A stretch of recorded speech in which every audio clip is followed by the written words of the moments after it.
present. Here. Secretary Kwiatkowski. Representative Edwards. Here. Representative O'Grady. Here. Representative Haley McAtee. Here. Representative Craven. Here. Representative Jello. Here. Representative Almeida. Here. Representative Canario. Representative Filippi. Here. Representative Coughlin. Here. 10 present, 2 absent, we have a quorum. Excellent.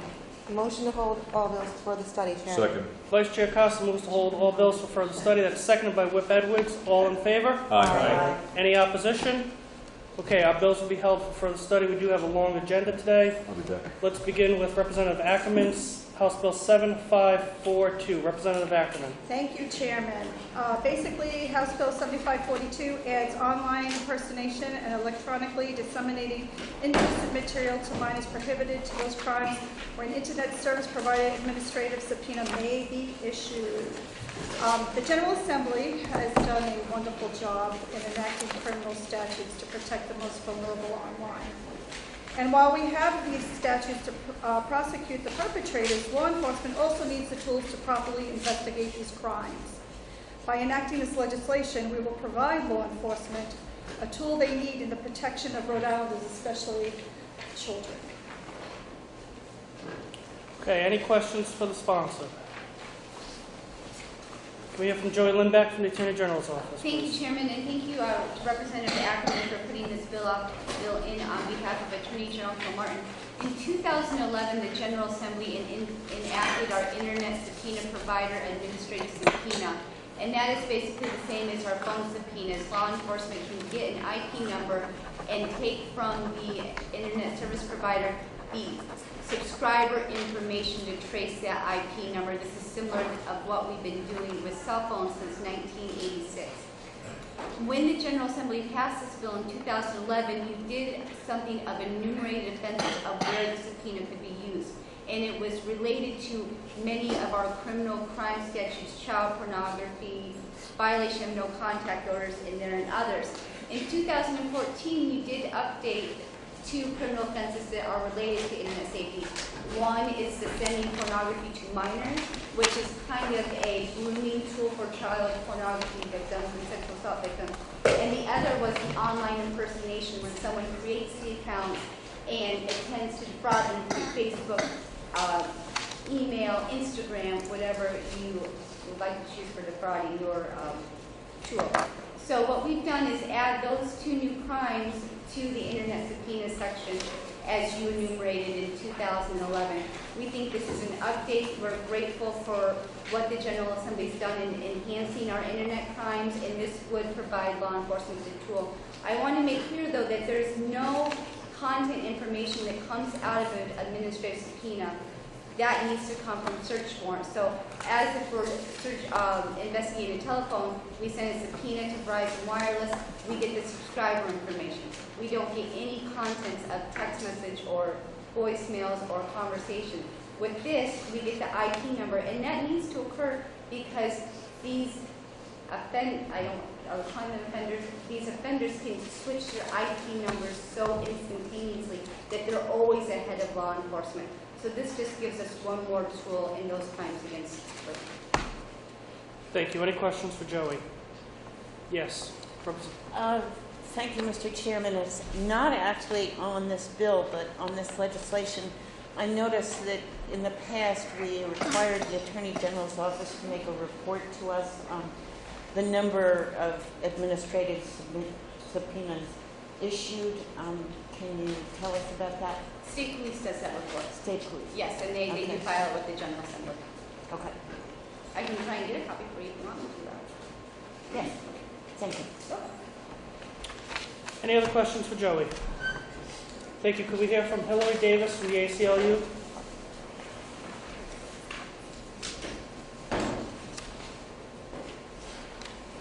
Thank you, Chairman and members of the committee. The ACLU is here in opposition to this bill as we oppose the administrative subpoena bill for several years prior to their passage in 2011. Our concern is, and what appears to be happening, is that we are slowly eliminating the warrant requirement for any internet information that may potentially relate to any crime. To speak to Representative Agello's question, I do have the state police annual reports for the last 4 years, and there are some numbers I think are important for the community to know. In the first year of the program, there were 112 administrative subpoenas issued. At the end of the year, there were 24 criminal investigations, 18 closed as unfounded. Doesn't sound like that. In the following year, there were 168 administrative subpoenas issued.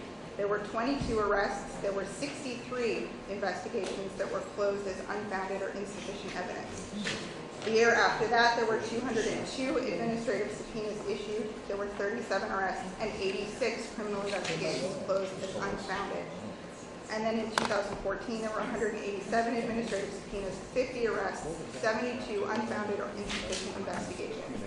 The majority of these administrative subpoenas are being used on people for whom there is no evidence that they have committed a crime, and that's very concerning to us.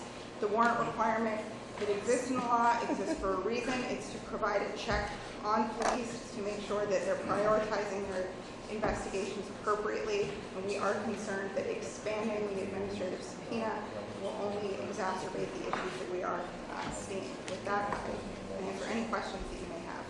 Thank you. Any questions for Hillary? Thank you. Yes, Representative Jello.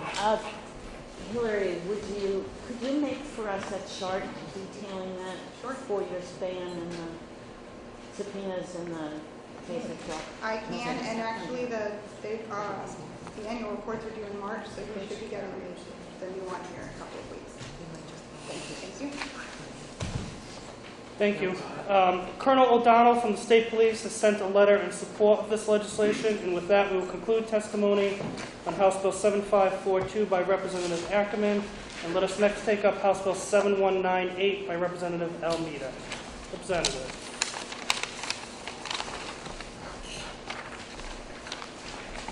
Thank you, Mr. Chairman. As we have been elected to this office, we were told that this is the House of the People. The House of the People, as is with law enforcement, is an issue that is one and the same. People have asked this particular bill to come through. I will, unfortunately, go through some bullet points that I have.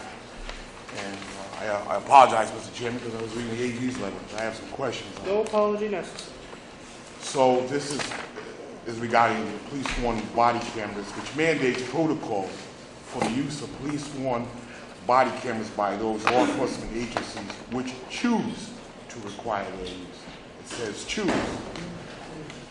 This legislation does not mandate the use of body cameras, but puts into place a critical restrictions on the use of those departments that choose to adopt such program. These restrictions are necessary to ensure that body cameras are never used inappropriately and that they are used uniformly from one town to the next. Among other things, the legislation requires police officers wear the body camera in a prominent location so the public can be easily aware of its presence.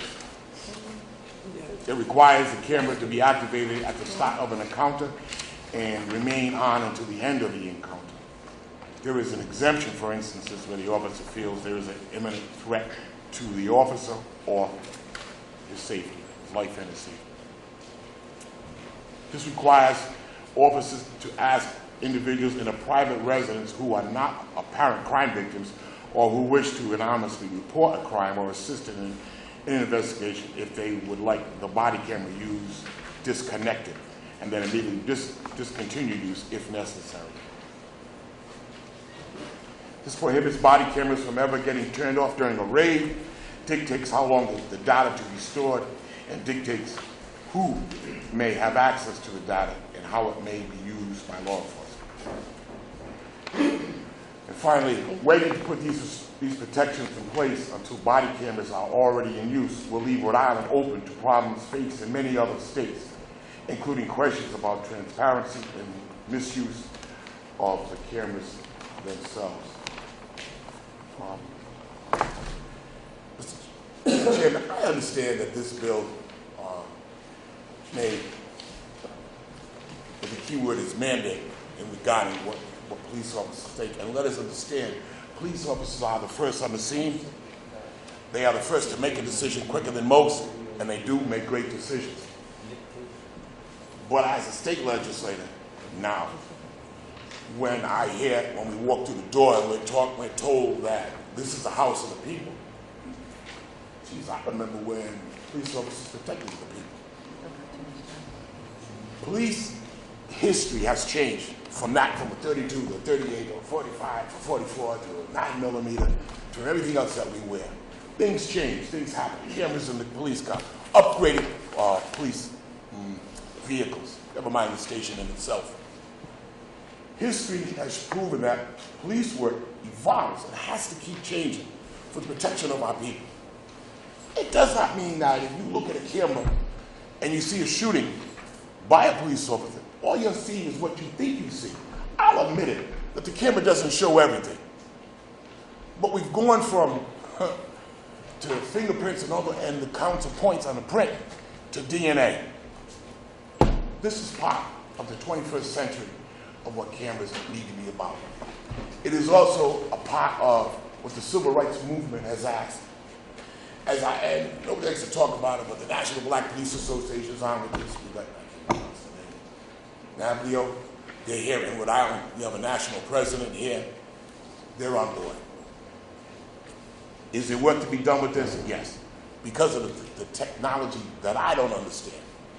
I'll be the first to admit, and I presented those here before, at times I'm not even sure myself. But because of the technology, but that changes. So with that, Mr. Chairman, I leave this open to the good members of this committee, and there's some questions I can't answer. I got other folks that will. And Thank you. Any at some questions point for I the do have. sponsor? Representative O'Grady. Yes. I'm just curious if this is based on like a national model, or is this something that you developed yourself, or with, so I'm just wondering like the genesis of the language itself. You're right on both points, and I mean that in a broader way. It's based on the national model. It's based on national conversation. It's based on information that I work with the ACLU on. It's based on information from the civil rights movement that we have here in Rhode Island regarding this particular issue. So what I did was almost like a mulligan stew, and then got rid of what I thought would be too fatty.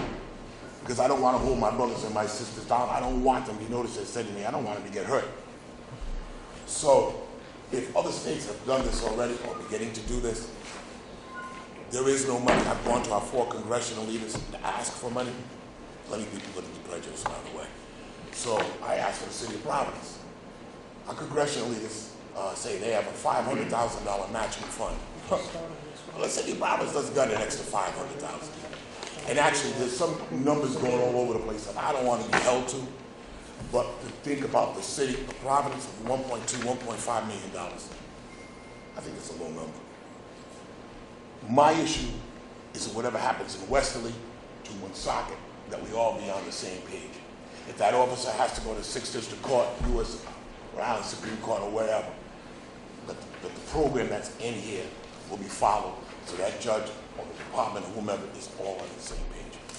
And I don't agree with some of the other departments in the country in the way in which they wrote it. I thought it was wrong. Actually, I thought it actually hurt some officers. I have some cities in my mind, but I got to do some work on it because I think that it would hurt our officers the way they have it written. But of course, I'm very proud of it, as you know, whatever I write, and I feel that this is the right way to go by taking on different parts. Vice Chair Costa? Yes, Yes, thank you, Mr. Chairman. Rep. Almeida, the word choose to require so it's up to the individual officer if they want to wear the body cam. It's up to the individual department. So right now, could you tell me how many police departments in Rhode Island are using body cameras or have them available to their None. police officers? Although I've spoken to Tucker, I've got calls from Newport. This particular bill seems to be a conversation. So I this- don't know what it is. You have police officers here that are going to testify? Yes, Okay. they're good men here. Good. what was that question?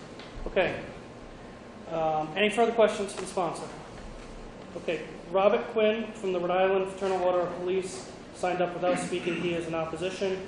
Could we hear from Colonel Clements of the Providence Police, the new Rhode Island Police Chief Association President? Congratulations on your new position. Thank you, Mr. Chair, Madam Vice, members of the committee for allowing me to speak on this issue.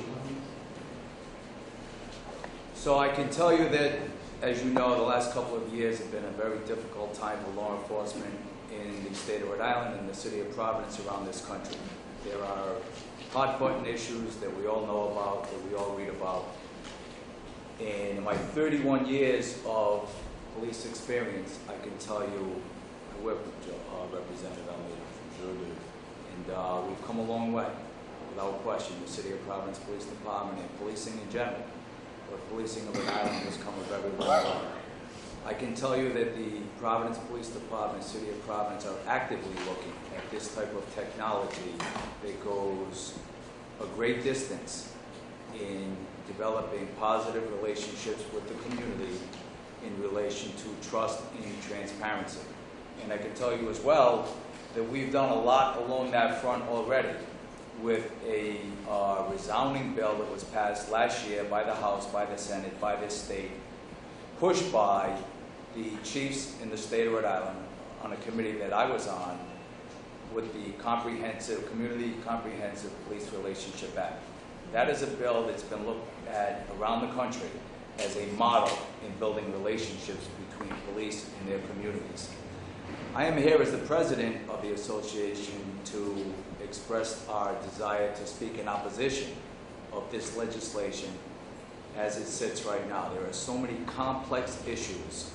There are so many community stakeholders, police, union, community, police chiefs, police leadership, police officers. There are just so many issues in this particular bill surrounding police officer safety, money constraints, time management. It just saddles local municipalities in so many ways, and I think it needs to be vetted extensively before we would move for passage of this type of legislation. In fact, I think we're better served with this type of advancement in technology, which I personally endorse and support. I'm in favor of body-worn cameras, but I think that it should be done pursuant to policy, not dictated by legislation, saddling local municipalities that may have many divergent interests and concerns within their respective communities. I think even if you break it down between large departments, mid-sized departments, and very small departments, you would see varying interests and views relative to this type of technology. I think it's good technology. Without question, I believe the early data shows there's a famous study, if you will, a recent study from Rialto, California, and I believe it to be true. I believe it would be true here, that behavior changes on both sides of the camera. Behavior would change on the side of the police officer wearing the camera, and as well with that community member in an interaction with law enforcement. So that's a positive thing. I think and again, we in Providence are very actively pursuing this type of technology, but I speak in opposition against this legislation for the reasons identified. Thank you. Thank you, Colonel. Vice Chair Costa. Thank you, Chairman. First of all, Chief Clement, thank you for your 31 years of service. Much appreciated. Thank you, Rep. When you talk about body cameras, and maybe even Representative Almeida can answer this, I mean, I've heard about them on the news. I think there's one police department that's somewhere that's using it now. How big are they? How do they work? Does the film just go on the camera? Does it get sent back to the department? Is it a computer? I don't really know much about it, and I'm not really quite sure if people on the committee know how they actually work. Is it just like something like this that they wear? It's about that size, maybe a little bit smaller. We're actively looking at a couple in Providence. We've been to many tech shows and had tech companies come in. There are probably only a handful of companies that do it right. But basically, and the policies are all over the place. Whether it's if you have an 8-hour shift, you could be filming for 8 hours, or many departments, most departments, activated on a call or in an interaction with somebody from the community. So it's self-activated by the officer for the most part, and I think that is what this bill refers to. So you would hit the device to activate the camera, and then the issue becomes downloading, immediately ending your shift, retention, and redaction. And those are enormous, significant costs to the local municipalities. That's where the cost is. So when you hit the camera to activate it, It just records it. It's not a live feed for a call that's going to go back to your station on a computer or anything like that. It's Correct. just a film. Correct.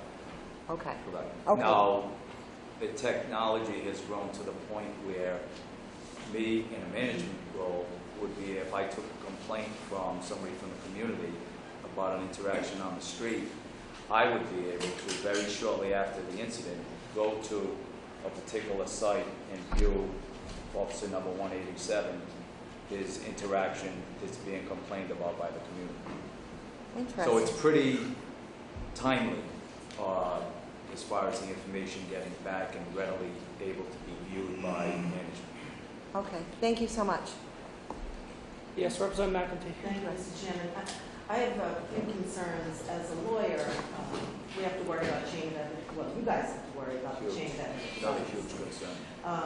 And probable cause issues that might arise. Do you use video to develop probable cause? I mean, if the officer can choose when to turn it on, those are things that I would worry about. There's, There's again, going to be so many issues that there are come so up. many, and I've Right. been in 4-hour conversations, several blocks of those, where all of these issues come up, and it's pretty complicated, Yeah. complex, and we're pretty far along the way locally. But as well, the Rhode Island Police Chiefs Association has formed a committee surrounding this technology. And in fact, the secretary of the organization, the police chief from West Warwick, is here to speak on that as well. He's been to another state to review a municipality that is full operationally with body-worn cameras. But again, it's all about implementation and formulating a policy that we all can agree to. But those issues certainly are a huge concern. And that's identified in Representative Almeida's bill as far as the privacy issues and going into a home. And as well, those are certainly concerns we've looked at in Providence. And we're pretty similar from what we're looking at in Providence, and portions of your bill have been identified. So there's just so many issues. I don't know if it should be mandated legislatively, one fits all for the whole state of Rhode Island. I'm not sure. Thank you. Any other questions for the Colonel? Thank you very much, Colonel. Thank you, Mr. Chair. Could we hear from Colonel Silva from the West Warwick Police Department?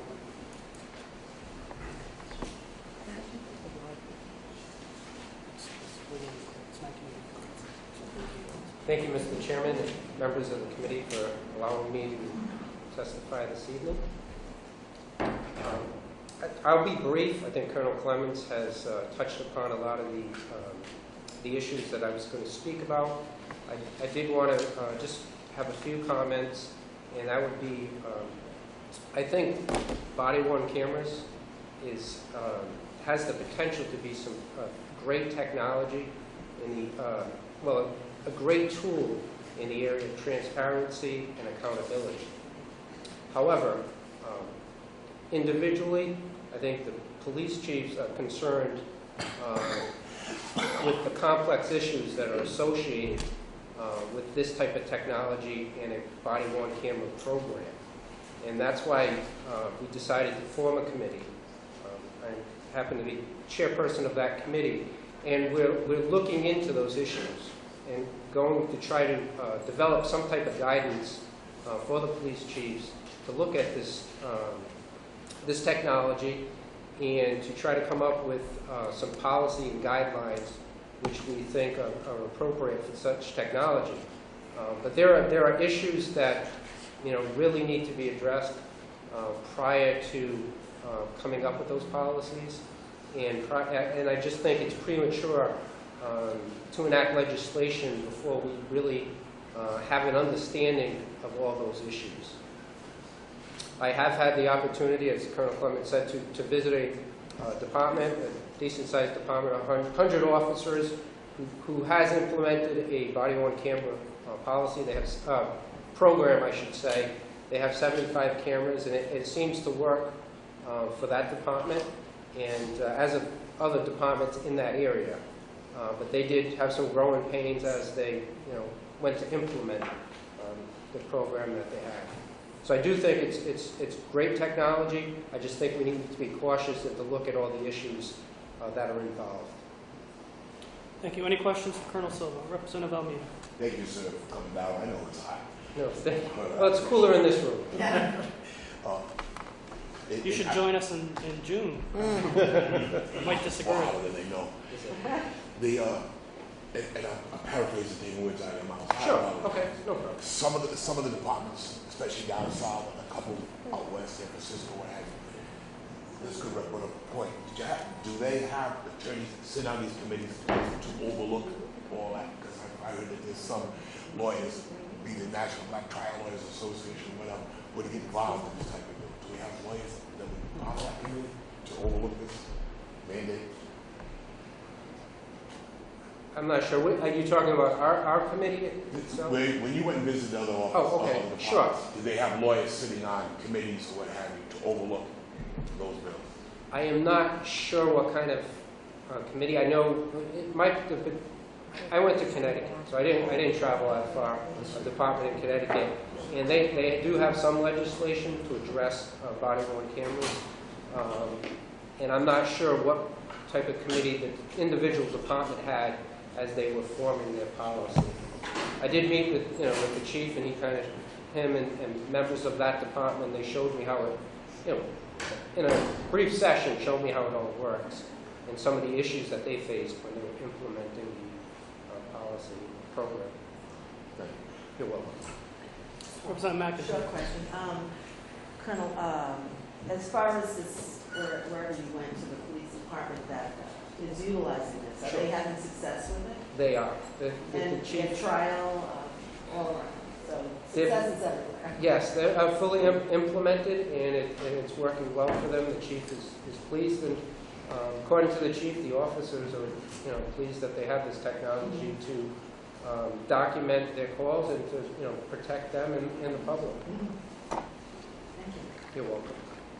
Thank you. Any other questions for Colonel Silva? Thank you. Thank you. You're welcome. Ralph Azovsky from the International Brotherhood of Police Officers submitted written testimony in opposition. And can we hear from Randall Rose?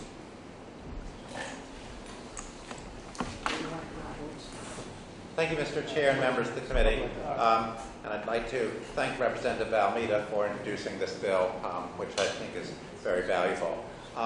As has been said, the body cameras is something that goes two ways. It does affect behavior on both sides of the camera. It does make people act better on both sides of the camera. And I think that's pretty well understood. We have been seeing a lot of stories in the news, which are by no means over, about problems that have been caught on camera where individual officers have been doing things that they should have done. I think this bill, one of the things that happens when you have these cameras is that people start being more careful, and I think that would be an important step forward. One thing that happens when people, when it does improve behavior like that, is that it makes the officers feel, it helps the officers feel more secure because they know that they've got something to back up whatever they say, and it also helps the civilians feel more secure as well, because it knows the civilians will know that there's some record of what's happening, and that they aren't at the mercy of whatever the individual officer decides to do. So this has the potential to really increase trust. I know there has been some loss of trust in the last year or two, and especially, and if body cameras are done right, it has the potential to really restore the trust. And it's not only the trust that's important; it's the substance as well underneath the trust. It makes because these videotaped incidents have brought a lot of things to light, and we don't want to shove them back under the rug, but we do want to make sure that when people know there's body cameras, it improves conduct of both ends and increases the trust. And I have been hearing from a lot of people. There are people who are there are civilians who are working with police on trying to restore as much trust as possible. There are civilians I know who are still very distrustful. But I think from what I hear from all these different civilians, from all these different views is that they are glad that there's been this video footage in the past, and I think everybody realizes that reforms like the ones we passed last year don't quite deal with all possible situations. So it's good that we have this body camera bill coming up, and I appreciate Representative Almeida as a member of law enforcement speaking up for it. So I just want to point out with body cameras, as Representative McEntee I think alluded to earlier, if you can just turn them on and off selectively, there's danger that they can be used to present a distorted picture. I don't think any of us in this room would like to be on camera where the footage is chosen selectively. It could be easily used to give a misleading impression. So most of this bill is designed to make sure that you don't have this selective use of body cameras. And it does take several pages to spell out, but this bill does spell it all out very well. And that's important. I do note that the people who have testified against the bill so far, they haven't given much in the way of specific substantive objections to the bill. They've said, well, we need some more time to study this issue, and part of me says, well, this bill has been introduced for a while. The topic of body cameras has been widely covered for a while. But if the committee decides that makes sense to give them more time, then okay. But I do notice that at least at this stage, there hasn't been any specific substantial objection about what kind of problems would be caused by this bill. Because the bill doesn't make body cameras required. It just says that if a department chooses to use body cameras, you have to have these ground rules so that they are not used selectively. And most of the objections I heard were about expense. Well, if it takes a little more expense to do body cameras right with ground rules to ensure that they're not used selectively, then I would hope everybody would be in favor of a bill that would require either you do the body cameras right or you don't do the body cameras at all. And that's what this bill does. It makes no sense to try to save a little bit of money by deploying body cameras with no safeguards whatsoever when they can be used selectively, when they can be misused. And so, as far as I'm concerned, the objection about expense does not convince me at all, because departments have the option of not using body cameras, and if they use them, they should be using it right. And I'm sure all of us have been here long enough to know that there's always concerns that are raised about any bill that some people in law enforcement don't like. There's always concerns raised about officer safety, and some of us have interacted personally with police where police raise concerns about officer safety. Officer safety is often the first thing to be brought up, but it hasn't been backed up by specifics. There have been no specific reasons given about how this bill could damage officer safety, and that's because the bill has been written very carefully. It says police don't have to turn on their cameras immediately in an emergency. It just says they should turn it on at the first time when it's safe to do so. So it defers to the issue of officer safety.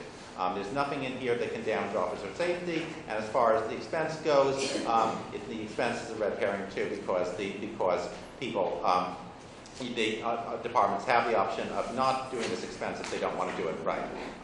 So I think this is a very good bill. I like a lot of the wise provisions in here, and I realize that the police officers who have spoken are asking for more time. That's fine if you want to grant that to them. But I do want to note for the record that as far as I can see, there have been no substantial objections raised to this bill, and this bill is going to do a lot of good. So if we have to reconsider it later, let's just have that on the record now. Thank you. Thank you. Any questions for Randy? Thank you very much. We hear from Joey Lindbeck from the Attorney General's office.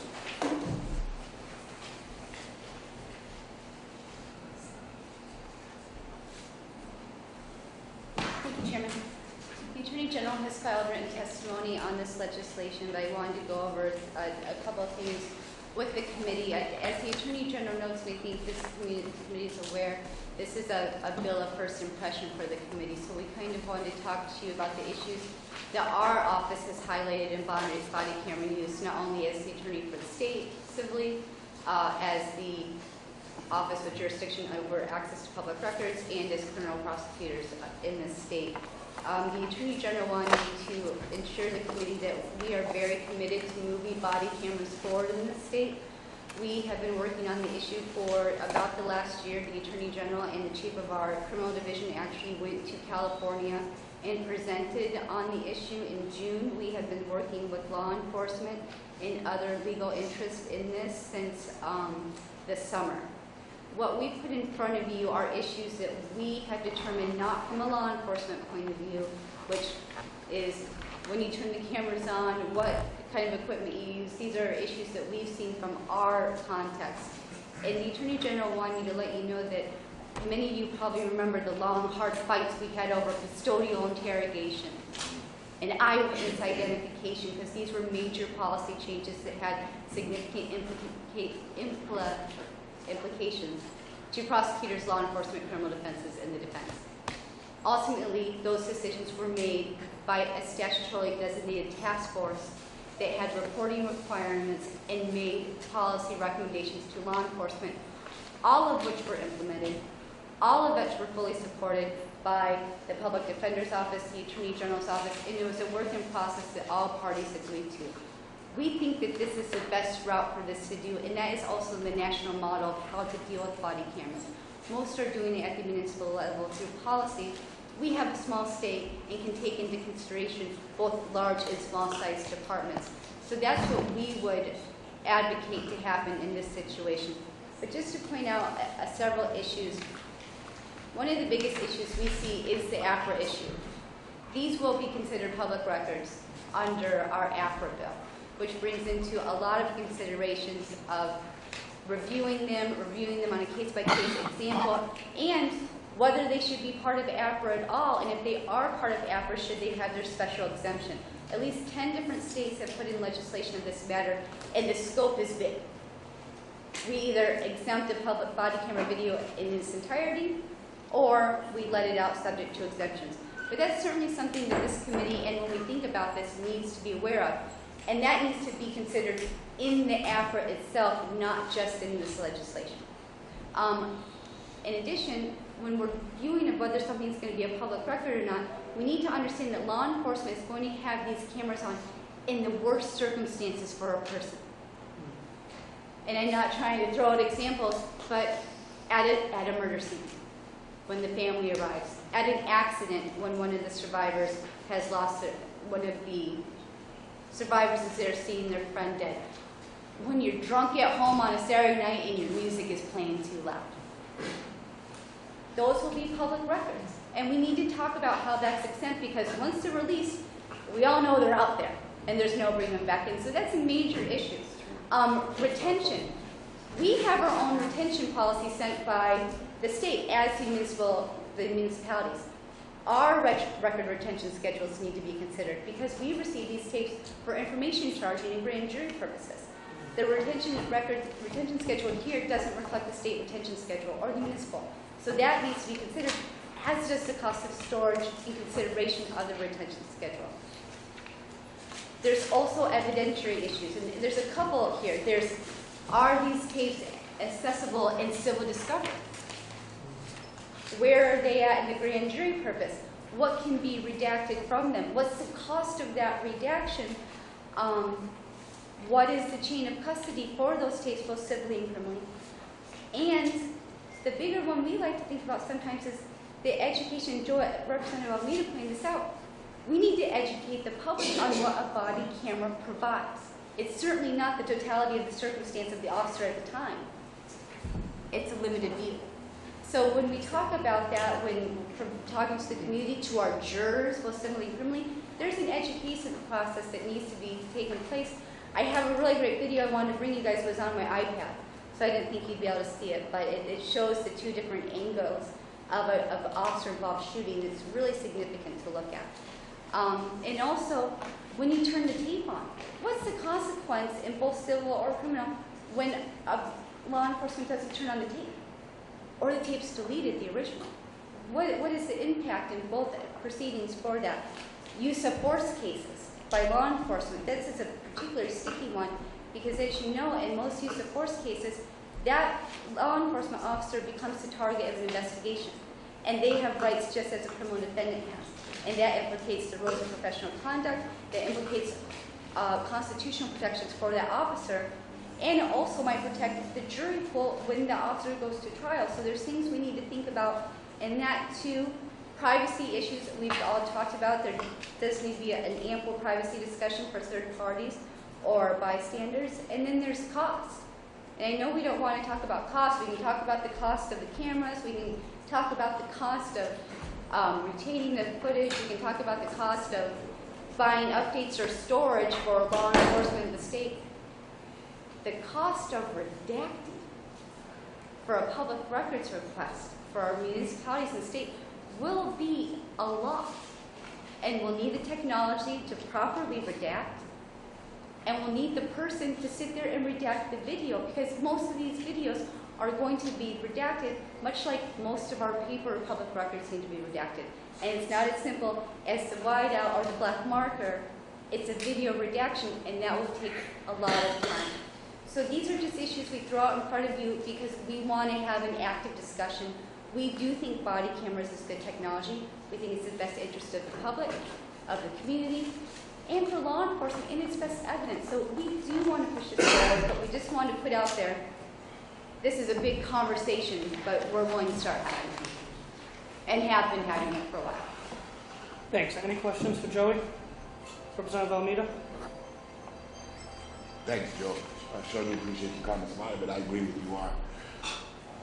When your office went to California, where they go? San Francisco? I think they were in Chula Vista. They were at a California summit. They had several departments. Chula Vista was there. I know. So all that information has been brought back here to Atlanta.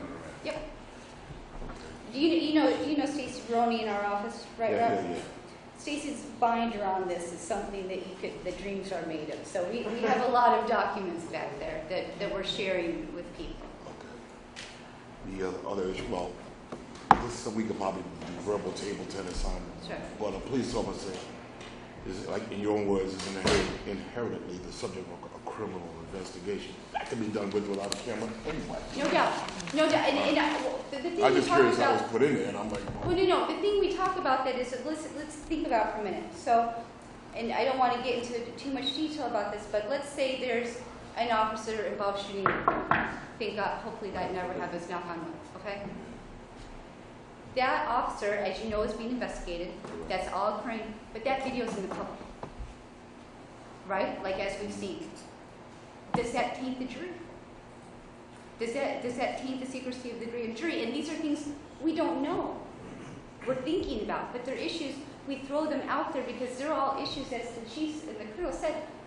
There's a lot of issues, and we're all just trying to narrow down issues that impact us. But certainly, the minute that officer becomes a criminal target, he has different rights that are afforded to them. And as prosecutors, under the rules of professional conduct, we have to be certain that we understand how to deal with those in any circumstance. I'm damn for sure, and part of that, I agree with that, no, all-heartedly, but if your office is out there in California, then you tell me that question hasn't been solved with this big meeting that they had? No, I'm sure it has, but like many policies, there's a couple ways to deal with it. So it's identifying how we're going to deal. That's all. And so that issue hasn't been looked at fully in your office, not you, in the office regarding the protection of this office. That's right. That's right. It's an issue we're honing in. But we got that answer here in the AG's office somewhere from that big business. Well, it's a policy decision. So when we talk about the policy debate we're having and what we did with custodials, no one's going to be happy if just the AG decides what they're going to do in that situation. It's a scenario that we're going to have to sit with everyone around and say, here's how people have handled it. What's in the best interest of Rhode Island? I mean, the AG is not going to make the decision on that. It's going to be something that we're going to have to work out. Correct, but that information brought back via the AG's office, has that been shared with anybody? Because what I keep saying over and over again, other departments have worked with the local trial lawyers or something. Right. To find out exactly how to do it for the case of presenting evidence and what have you, or the protection of our office, which they need officers that they need to protect. Right. I'm just saying, you all have that info, that needs to be shared today, so maybe I can correct this or give it to the ACLU. Well, I think my point is there's several different ways you can do it. So we have all the different policies out there, but it hasn't been a determination. So, I mean, if we can give you all the policies we have and how jurisdictions are dealing with that, but we haven't made the ultimate decision of how we think it should be handled yet. I have another question. Go ahead, Representative.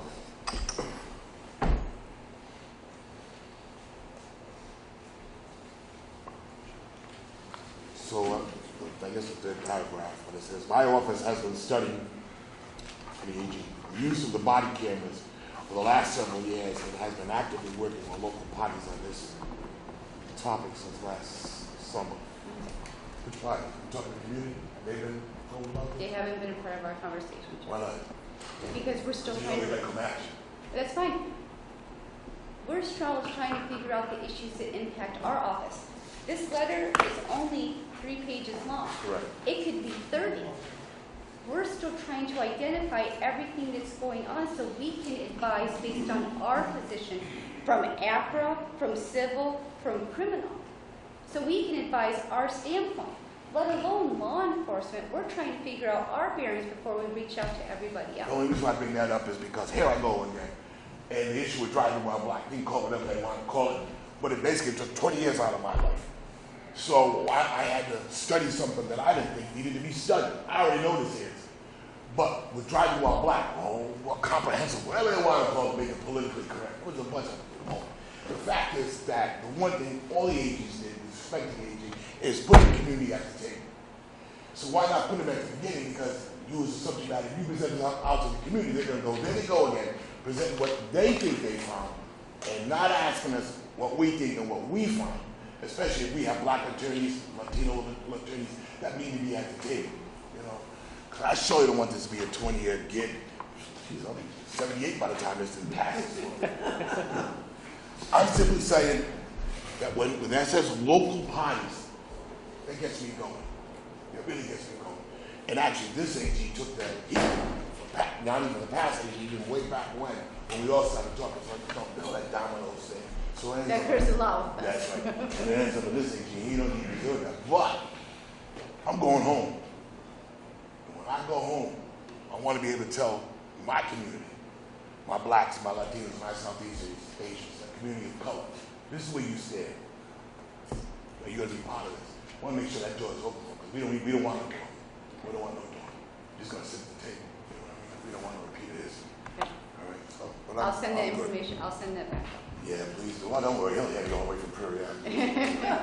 It's not that far from the country. Yeah, you got it. You got it. Representative Agello. Thank you, Chairman Keeble. Just briefly, Joey. I share some of Representative Almeida's frustration. It seems to me that you spent a lot of time talking about what we don't know. For instance, APRA and access to the film and the cost of the action. I, for one, would like you, representing the Attorney General's office and the others who are here testifying against this bill, to get specific with us and say something about what you think would be best practices regarding how APRA should be involved when this film is public and when it's not public. As opposed to saying, wait, I think because this technology is coming, and it's our responsibility as legislators to protect people's privacy, to protect the good name of our law enforcement and our Attorney General's office, all of that. Representative Almeida has produced a document. I think it's not enough for you to be saying to us, wait, we're working on it. I think you need to come with some specifics. Representative, I completely appreciate that. We oppose this being in statute. That's a starting place. We oppose that being in statute. That's number one. But two, and I'm going to say this quite frankly to you, we are working on papers of that level. When you're thinking about the chiefs, there's 37 different people that are in there. So everyone in that association might not be on the same page on this.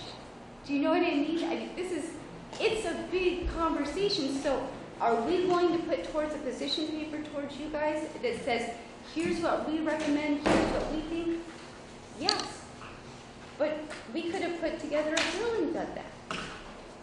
And it would have just firestormed at each other.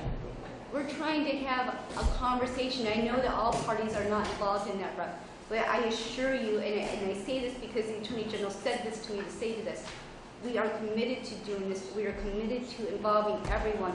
We want to do it the right way, and we're working on it. And we're up as much against the gun as you guys are, because Providence is about to go live, and it's all coming to all of us. So we are with you. We just want to make sure it's done right, because we have there's a lot of issues out there. That's all. But I do completely respect what you said, and I Just follow up. We want it to be done right. I know. And sometimes our interests aren't quite. Agreed. Joey, I completely agree with you about the point about catching people at their absolute worst. And I can't imagine they would ever want it to be out there. So that's a big issue in my book. But a lot of these other issues, I mean, police have already been videotaping things for a long time, right? They have them on the cruises. So aren't a lot of these decisions, you know, how is that treated? Wouldn't we treat it the exact same way?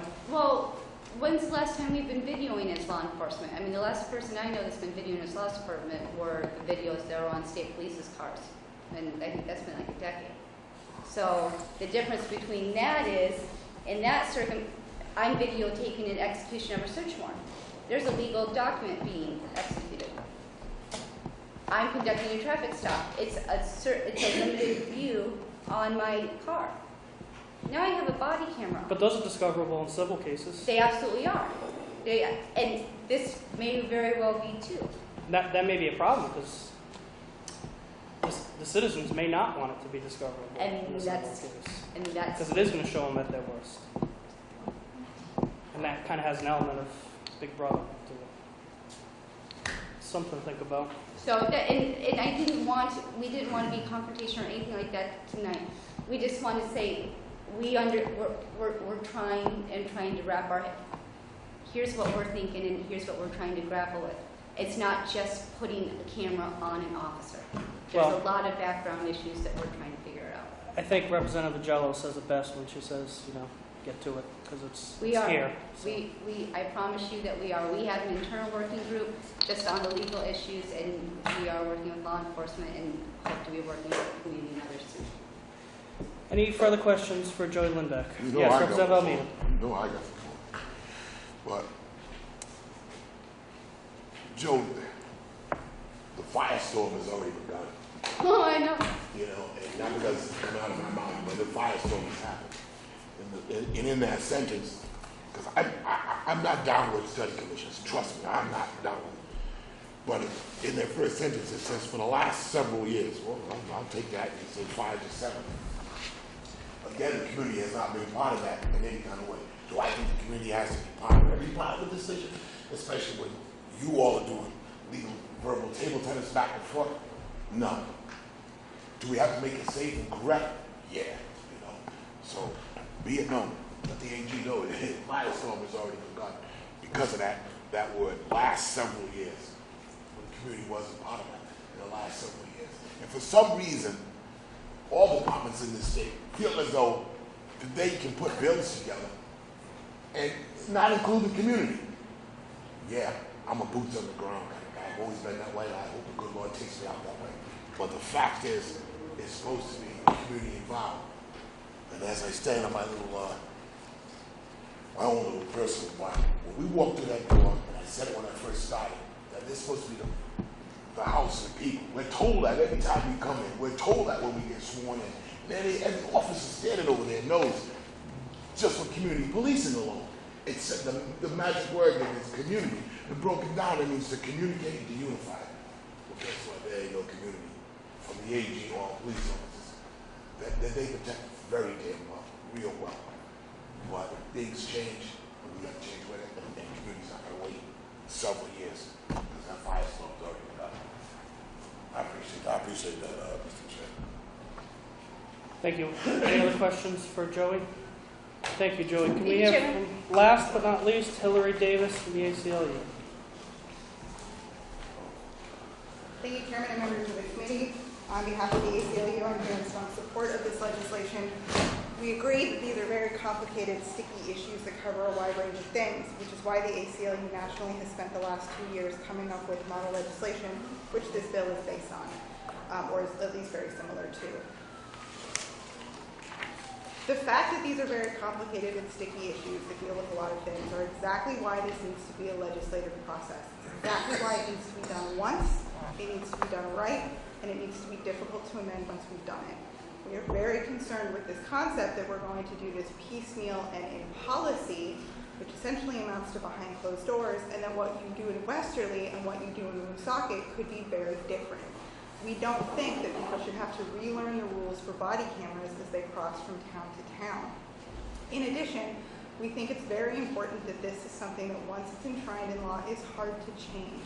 We want to make sure that this can't be changed on people at a given moment.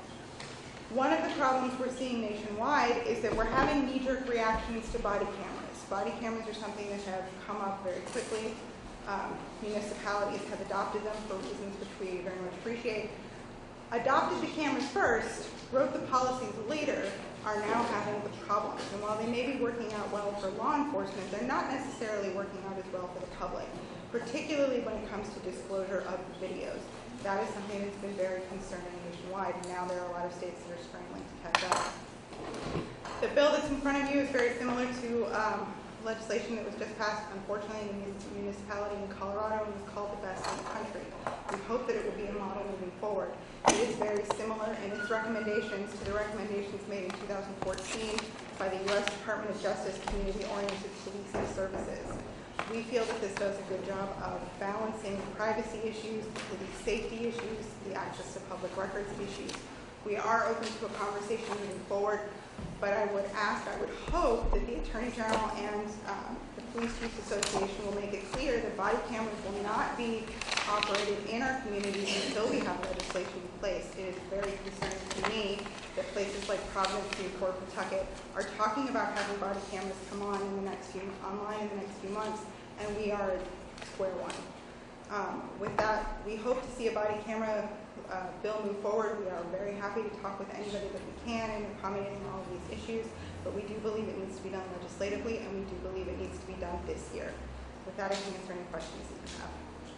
Thank you. Any questions for Hillary? Representative Jello. Thank you, Hillary. Joey from the Attorney General's office brought up the issue of ACRA and redact.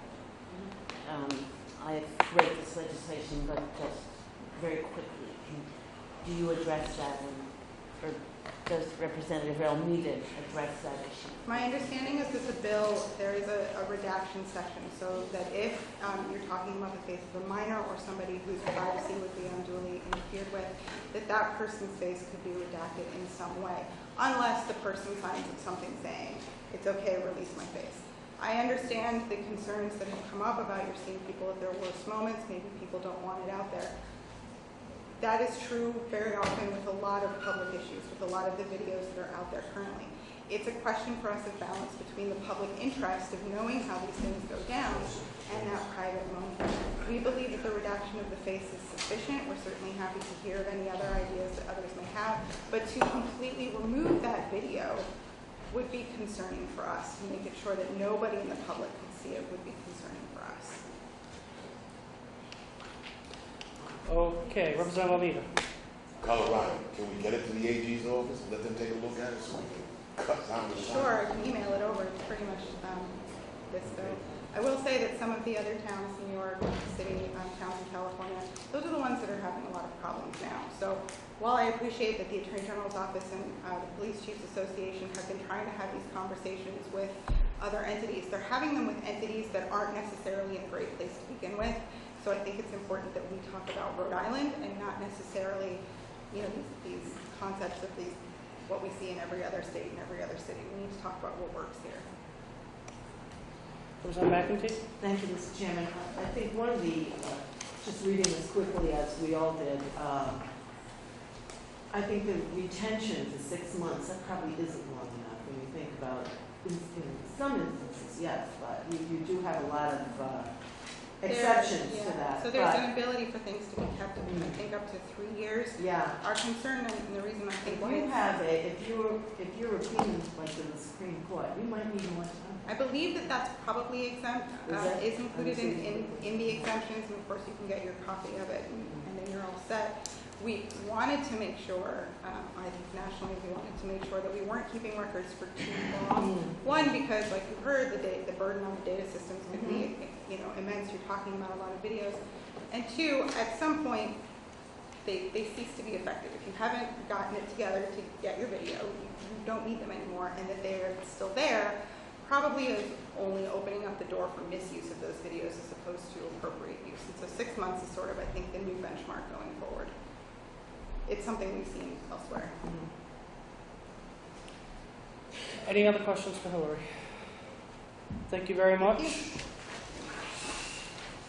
We did receive a letter from the International Brotherhood of Police Officers in opposition to this bill, and with that we will conclude testimony on Representative Almeida's bill, House Bill 7198, and we will next take up Representative Blazajewski's bill, House Bill 7533. This bill would increase the emergency fund pursuant to the Criminal Injuries Compensation Act for burial expenses from $8,000 to $10,000. The bill does contain a drafting error that I want to make everybody aware of. The portion on lines 12 and 13, that should not be in there. That was a mistake. So if we do go forward with this, that will be, we'll have a substitute A. And with that, we have our Treasurer Magaziner. Welcome to the committee, Treasurer. Thank you, Chair. Hey, everyone. Hello. All right, we'll hopefully be a little quicker and less thorny than the last one. But so we're doing 7533 first. Is that right? That's correct. All right. Well, thank you very much. Good evening, everyone. Thank you to the committee and to the chair.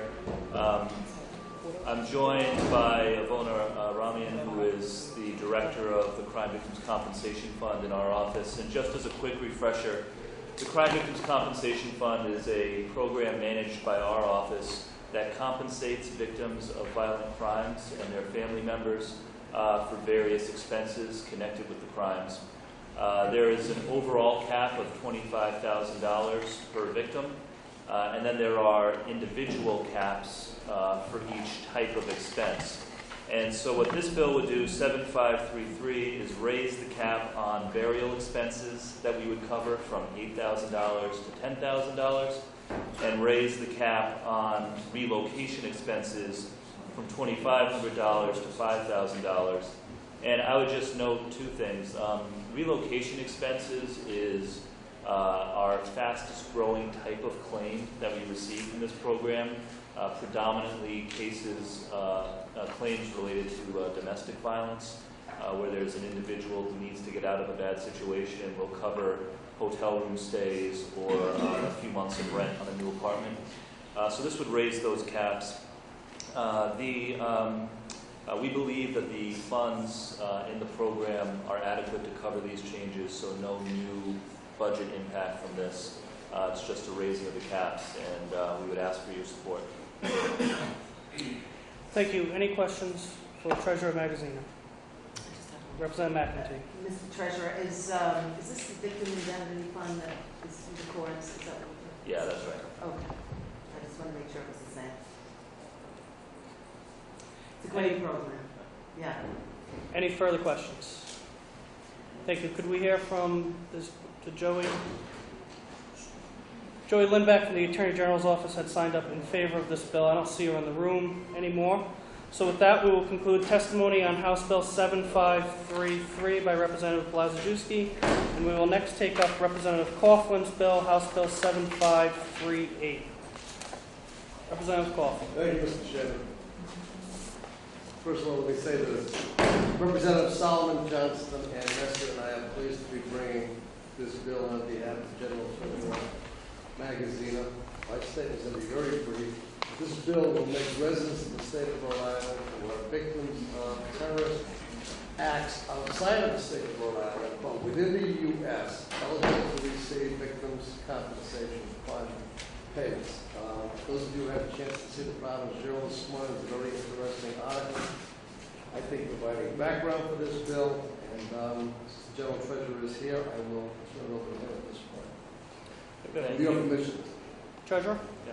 Thank you. So first of all, thank you to Representative Coughlin for sponsoring this bill and to all of the co-sponsors as well. This is another one that we feel very strongly about.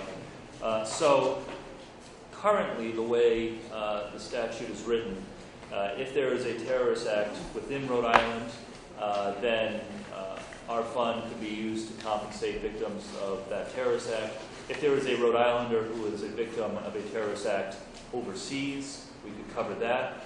But the law is unclear and contradictory about what we can do for Rhode Islanders who are victims of terrorist attacks outside of Rhode Island, but still within the United States.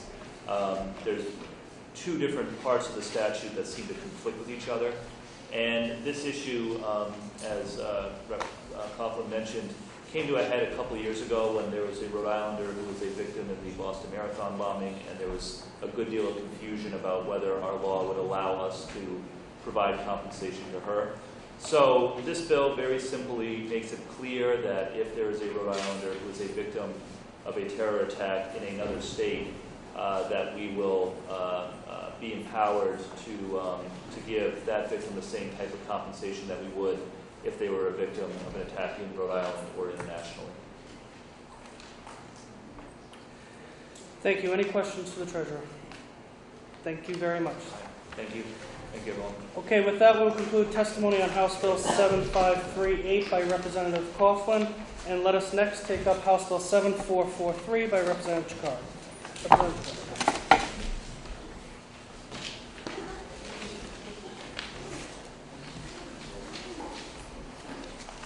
Thank you, Mr. Chairman, members of the committee. This bill has been before you before.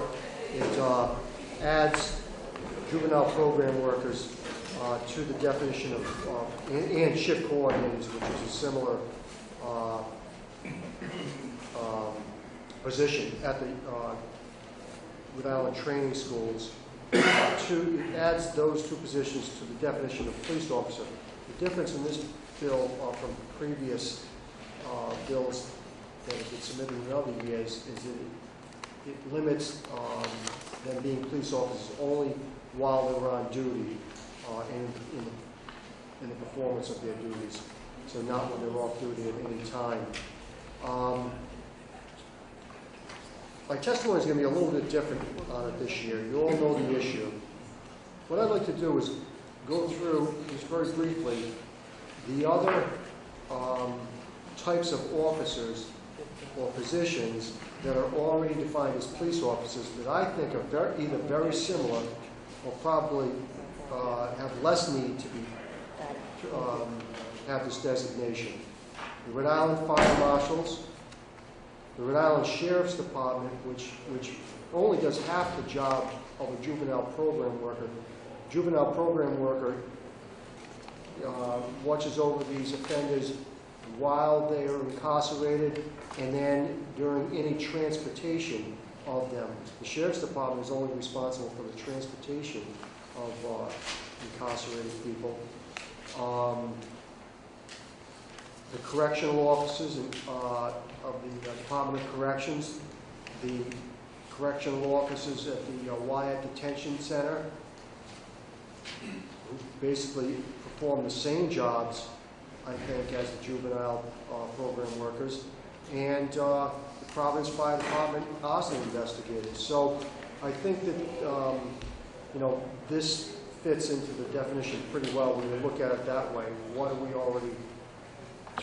already decided fits the criteria of a police officer? So they do perform very difficult work under very difficult circumstances. The Department of Human Services does have a similar objection to other years in that, to sum it up somewhat, it's not conducive to the culture and philosophy of promoting positive youth behavior at these facilities. I just can't see any practical explanation as to how that statement is really, we should really take that to be accurate. I just don't think that in practice that it would make any difference. And I think that in fact the offenders there would show more respect to the people who are working at these facilities, not less. Thank you. I'd be happy to answer any questions. Thank you, Representative Chikara. Any questions? Representative Jello. Program officers, are they essentially guards? Only this is a training school, so they're called program officers. Well, I think they do all the same work as a correctional officer. You're guarding somewhat, and you're also a social worker. You also have to have a great deal of training in being able to handle people in difficult situations. There's a high degree of assaults there that take place. They have to transport these individuals, make sure they're safe, make sure the public's safe, make sure that other youths that are at these facilities are kept safe from the other youths that are with them, because they're in dangerous situations too. So I think they do the job of correctional officers. They do the same job as the Rhode Island Sheriff's Department in bringing these offenders to court, bringing them back, bringing them out all different places in public. And why do they want to be considered? Well, as an example, I mean, if they were assaulted, basically, if they can't restrain the person, you really can't keep on trying to perform their job. They have to back off and pretty much just back off and wait till the police arrive. Or if they were out in a facility, they found drugs or something on one of these offenders. They wouldn't be able to make the arrest themselves. They'd have to back off it and call the authorities. If the youths assaulted each other or one another, the same thing. They're not allowed to intervene. Representative Filippi? I'm sorry. You stated assault. If this bill passes and a juvenile assaults one of these juvenile program officers, would there now be heightened penalties because they're considered a police officer? It could. Only as assault as opposed to one that would have been a misdemeanor assault if they weren't designated law enforcement official? It could. I believe a simple assault is a simple assault, but I believe that if there's an injury, then it could be, I believe there's a statute for a higher a felony.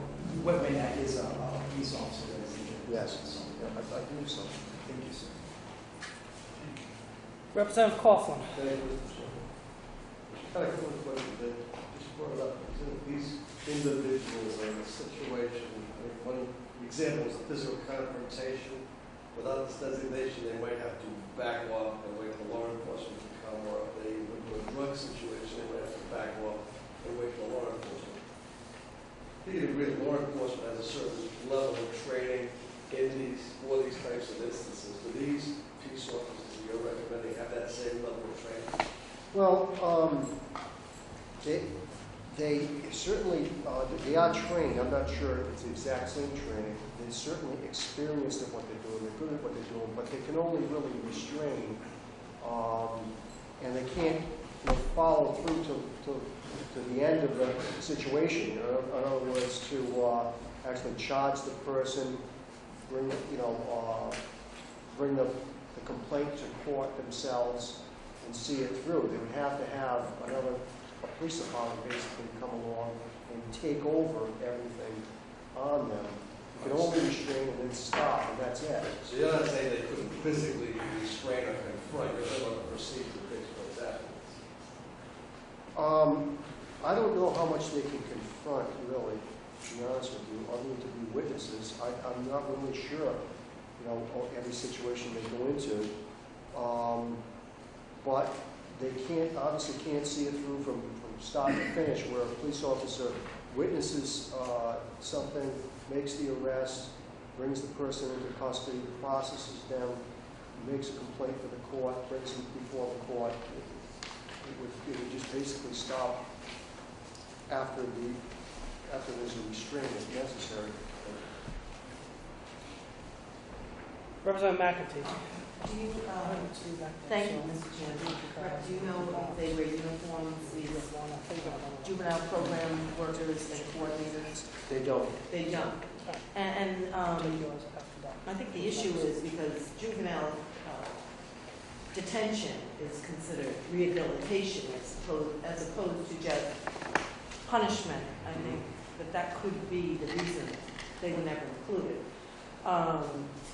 But the other side of it is, do they get the same training as correctional officers, you know? There will be need to look at this and possibly sub-A this like if the Attorney General's office identifies any need where there's additional training, we're definitely open to doing that.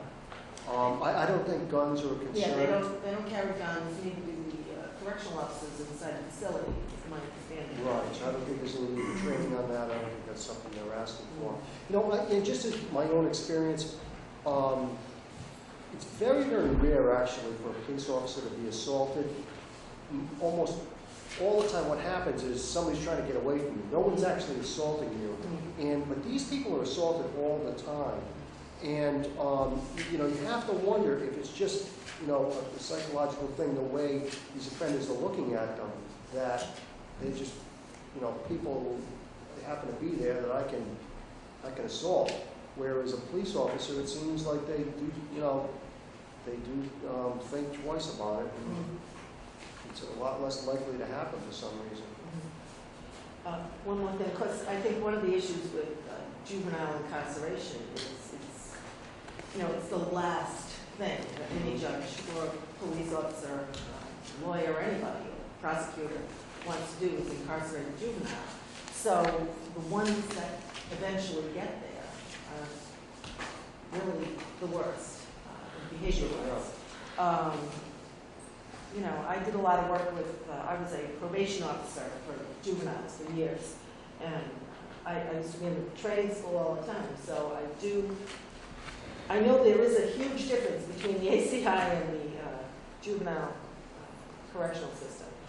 And there has to be, because you have to have that feeling of rehabilitation and that notion that, you know, we're not locking these kids up forever. I mean, and once you make them exactly like the ACI guard, the whole environment that way, you lose that. So they do have to be different, but I can see how they could need further protection, but they do have to be different. They have to work with their clients. They have to try and rehabilitate them, get them set up with programs. You know, it's a tough one, but I see where you're coming from. Maybe it's the name, you know, juvenile program worker and coordinator. It doesn't sound like I wouldn't know what that does. an officer. If I It didn't sounds know like a what social that, worker. I would have no idea what they do. Any other questions for the sponsor? Thank you, Mr. Representative. We have from Jim Cenarini from Rhode Island Council 94. Thank you, Mr. Chairman, members of the committee. Jim Cenarini, Rhode Island Council 94. We represent the members of Local 314 that includes the juvenile program workers, as well as the shift coordinators. Those are the people that are the subject of this legislation, as well as other folks employed at the training school, including the IT staff, the culinary staff, and everything else. We greatly appreciate Representative Card, especially knowing the fact that he's a former police officer who served with great distinction. We especially appreciate his work on this legislation. This legislation really is about public safety, and what this legislation is about is not to erode the rehabilitative nature of the Rhode Island Training School. What this is really designed to address is that, I believe it's, I forget the exact correctional lingo, but offenders often learn from each other when they are incarcerated. And it is well known, I think, amongst offenders who sometimes have committed some very, very serious offenses, that there are higher penalties if you strike a police officer than a juvenile program worker. And the evidence for that, while I can't provide direct, is contained in the handout that was compiled and presented to all of you with our logo on the front. I did not write this. I lightly edited it. It was actually composed by Stephen Shears, who is the Vice President of Local 314 and a shift coordinator. He has over 20 years of experience in juvenile corrections. I believe it's approaching 25. And if you go to page 4 of that handout, I would encourage you to look. What's happened is, and there's a lot of different statistics on there, but really what it gets down to is that with a high rate of injuries, they now have over 27 people out who are injured. And that number seems to keep on climbing. For, I imagine, not all assaults, but from my discussion with him, the nature and the severity of the injuries is growing. The frequency of incidents of violence at the training school where multiple residents are involved is becoming, in his contention, more frequent, like 4 to 5 in the last 2 months. And so his point is that the number of injuries and severity of them seem to keep on climbing. We have asked for this legislation a number of times. In fact, I had suggested a reservation of submitting it again, but I decided to take some advice from Tony Capes, who's a dear friend of mine, an HIDPO, that if we wanted to get serious about getting this legislation, that we would emulate the Wyatt Detention Center. And that's what this legislation does. If you look and compare the legislation that pertains to the Wyatt Detention Center, which is a private essential detention facility, and the legislation here, what this does effectively is it limits the peace officer status only to when juvenile program workers and or shift coordinators, who are the ones who do the direct response to incidents in that building, to when they are on duty. And one thing that I want to convey, yes, the training school does have a slightly more rehabilitative focus, but I would just like to read to you the opening statement for the class definition for a juvenile program worker that I pulled off Apply RI. And it says, to provide for the custody, supervision, and security of youth detained in the Rhode Island Training School for Youths, including assisting in the rehabilitation, education, treatment, care, and control of these residents and to do related work as required. They have and work, whatever you want to call it, in a youthful correctional facility. And if you ever go there, and I'm sure the local would love to have you, although you really do need to check with the department, that facility is a state-of-the-art facility. And body cameras are not an issue because now that we are effectively getting out from under the consent decree, my members are on video 24/7. And I will tell you that their actions are reviewed regularly, whether they're doing an inspection on a resident's cell, whether they're having to attempt to de-escalate the situation, or whether they're having to restrain a resident. And I would tell you that routinely we have CANTS investigations done, which is done by the Office of the Child Advocate, and we frequently are defending our members from termination, even when, in our opinion, they're using perfectly reasonable amounts of force. Now, I'm not asking to change any of that. What I'm asking is for an increased level of protection for my members so that it is made abundantly clear that when you take a swing at one of them, it is taking a swing and you are leveraging an assault upon an officer, a peace officer. And that simple change will provide them with a greater level of protection. Now, I will concede, the Attorney General's office, Joey and I had a conversation today with regards to this. I talked to my members. I think there's a concern about exemption from weapons qualification or background for firearms qualification. We'd be happy to address that because my members do not want to carry firearms. Many of them, I think, are already qualified to carry for private reasons, but during the job, it's not like any of them want to be armed when they're at the training school facility. I mean, where they have a very severe concern is that some of the peace officers who transport members to and from court proceedings, like deputy sheriffs or correctional officers or peace officers, and my members can't use pepper spray when, say, 4 or 5 individuals are conducting a physical melee in the building. But if one resident acts up, we do know of incidences where someone has been used, and pepper spray has been utilized by a deputy sheriff. And so my members don't have that tool available to them, but someone going right up to the gate does. And where this gets a little bit inequitable is routinely when someone, a resident from the training school, needs to be retrieved from a temporary community placement, which have become more and more prevalent. My members go and do the retrieval only with the knowledge of how to de-escalate situations and restraint and use handcuffs, but they don't have any pepper spray, they don't have any ability to use progression of force. And furthermore, if individual runs, they can't really do anything. Okay, so it becomes, in my mind, in some ways, a foolish policy that really needs to be rectified.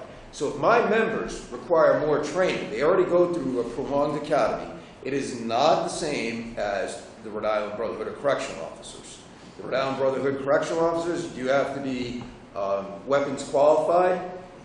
You do have a progression of force training. You do have, and this is just off the top of my head, I'd have to look at the 2 curriculums, which I could for the committee. They obviously have detailed training on the application and use of chemical agents, which my members are not trained on. Would my members be willing to train on that? Absolutely. And we actually have had discussions that unfortunately have not yielded any fruit with the department, even in just trying to get pepper spray at different points in a central locked location in case there is a serious physical altercation that there is. I mean, it's kind of funny. I was at the training school and there was a door labeled armory. So I asked one of the managers what was in there, and he's like, "No, there's nothing in there." So, I mean, the problem we have is they're being placed in a very dangerous, and I just want to get to one thing that Rep. McEntee mentioned.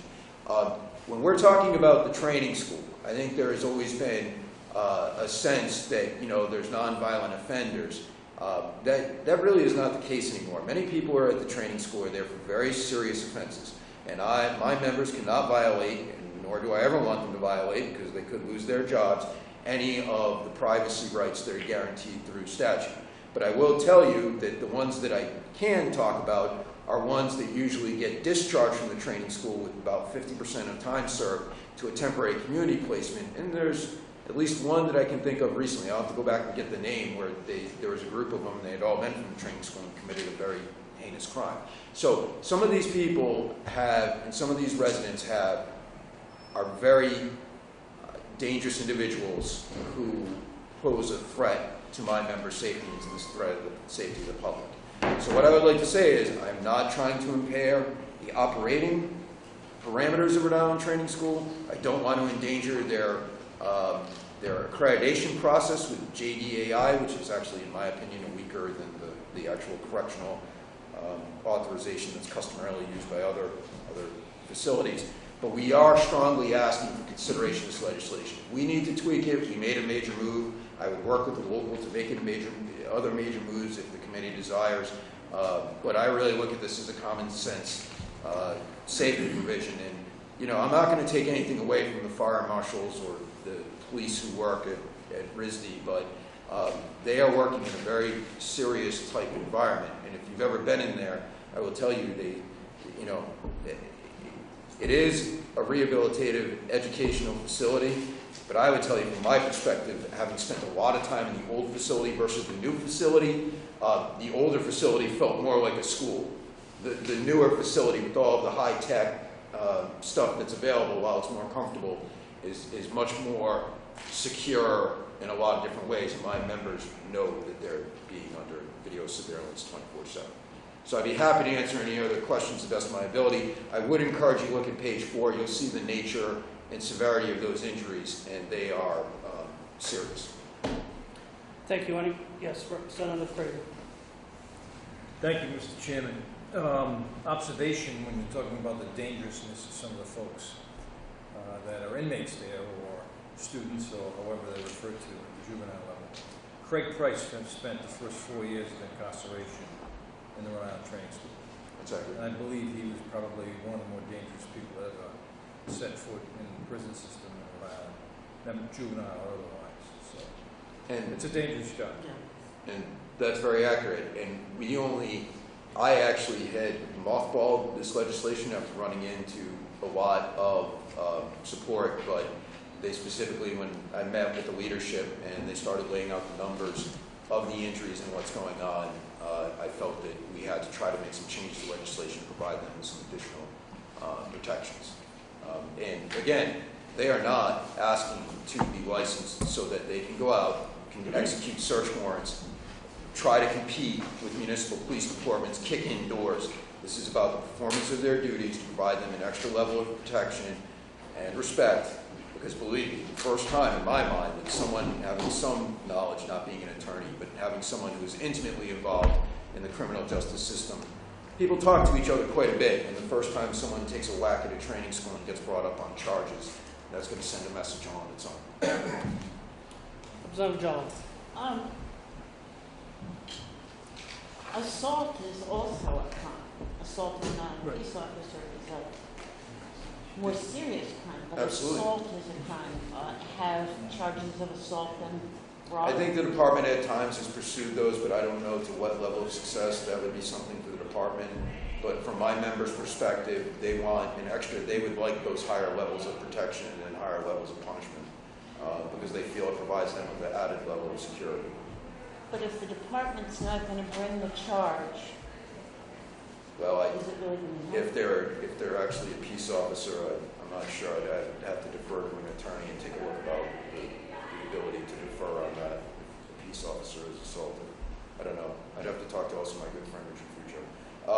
Nage IBPO, I forgot to mention, signed up in favor of the bill and they had to leave, Chairman. Okay. Any other questions for Jim? All right, as Jim said, Ralph Azovsky from NAGE and International Brotherhood of Police Officers signed up in favor of this bill. Mike Burke from DCYF sent a letter. I believe that's Jamia McDonald sent a letter expressing some concerns with the bill. And can we hear from Mike DeLauro from the Public Defender's Office? Thank you, Mr. Chairman, committee members. I'm just going to talk to you briefly about two things. One which I know quite a bit about, the other which I know next to nothing about. What I know a great deal about is that when an individual is assaulted and there is bodily injury, that under our law, that is a felony case. It doesn't matter if you're a law enforcement officer or not. That, in fact, is a 20-year felony. And again, it doesn't matter if you're a police officer or not a police officer. There are criminal penalties for that. Secondly, the thing that I know next to nothing about is I've never practiced the family court, and I've never represented a juvenile one time in my career. Well, I did have one who been waived out of family court. So what I do when I get legislation like this is I send it to my family court lawyers who do this work. Between them, they have about 200 years of experience in representing juveniles charged with crime. And it is their opinion that this is an ill-advised piece of legislation for exactly the reasons that you've heard, that the training school is not a law enforcement agency, as opposed to the Department of Corrections, which is a law enforcement agency.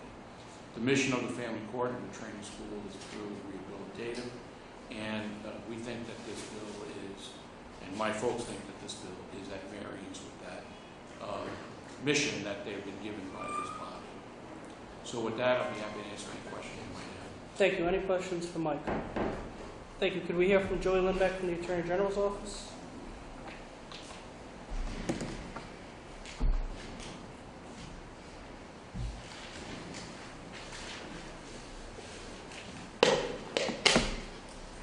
Chairman, thank you. As you know, granting peace officer status to an officer or an individual gives them full arrest powers, gives them full exemption to the concealed carry permit provisions in our state. We recommend to become a peace officer that everyone go through post-certified training, which is done by the Police Officer Standard and Training Unit. when we talked to Jim in prior years, we've talked to him about what was done at the Wyatt, and the Wyatt had put it right down to while they're in the performance of the duty. So when they're out in the streets at dinner or doing whatever we're doing, they're not having full arrest powers or carrying a permit without going through the necessary protocols. We're still looking at the provisions that this bill provides because we want to look at the weapons portions of it, and we still want to look at their training requirements. But I think that we certainly understand that there is some need for these officers to have arrest powers, especially if there's escape or fleeing from an activity, because they wouldn't be able to do anything with that fleeing juvenile. So we do see the necessity for something like this. We're just trying to really hone down on what is necessarily needed, and we need to continue to work on that with Jim and his officers. Thank you. Any questions for Joey? All right, thank you. Thank you. Colonel O'Donnell from the State Police has also sent a letter in opposition to this bill. So with that, we will conclude testimony on House Bill 7443 by Representative Chikora, and next take up House Bill 7203 by Representative Corvese. Thank you, Chairman Keeble, members of the Judiciary. You have me at a bit of a disadvantage because I didn't realize this was being scheduled tonight, so this is going to be from off the cuff. The bill you have before you is the EBT fraud bill. The version you have before you was passed by this House, was in the Senate, and then we had that abrupt recess. We never got back to it. The bill before you has been worked on and compromised and basically reflects for statewide penalties what is already a penalty on a federal level. And sometimes, as you know, I know Representative Pagello will agree with this, sometimes there are bills that are created on a statewide level for those that reflect federal penalties, and that's what basically this does. I realize that there are those who may feel the penalties may be harsh, but I think fraud with regard to public assistance is very serious.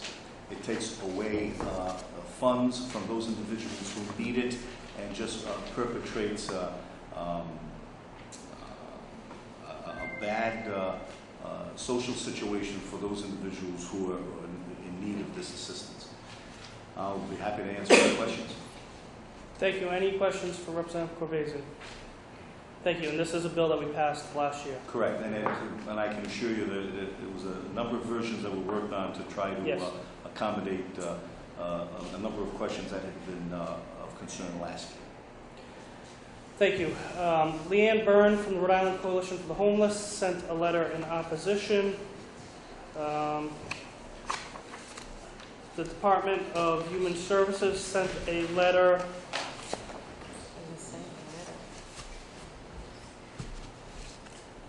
that appears to summarize, without taking an opinion, the statute. And with that, we will conclude testimony on House Bill 7203 by Representative Corvese, and we will next take up Representative Reichenberg. You have two bills. Can we hear them together? Okay, we'll next take up 7422 and 7423 by Representative Reichenberg. Thank you, Mr. Chairman and members of the committee. As you said, I have two bills before you tonight, and I'll introduce both of them. House Bill 7423 is basically an update and a clarification of the jurisdiction statute for special police officers. The current statute is built around the idea of colleges and universities as sort of discrete, walled-off campuses, and gives jurisdiction to special police officers on the buildings and lands of the institutions and the streets directly adjacent. Universities like Brown are obviously not really set up that way anymore. They have buildings scattered across the east side of the province, across the city, and so on a daily basis, Brown special police officers in the course of their duties have to travel across different jurisdictions to do their jobs. And while they are traveling, it is not very clear right now what their exact authority and jurisdiction is. It's and that can lead to concerns on both sides, from the officers, from citizens. And so what this bill does is clarifies their jurisdiction and authority when traveling, and it does so, it limits that authority very clearly, so that when they are traveling, their authority is limited specifically to situations when persons are in danger of imminent, immediate bodily harm. So it's a common sense sort of clarification for the situation that we currently have in Providence.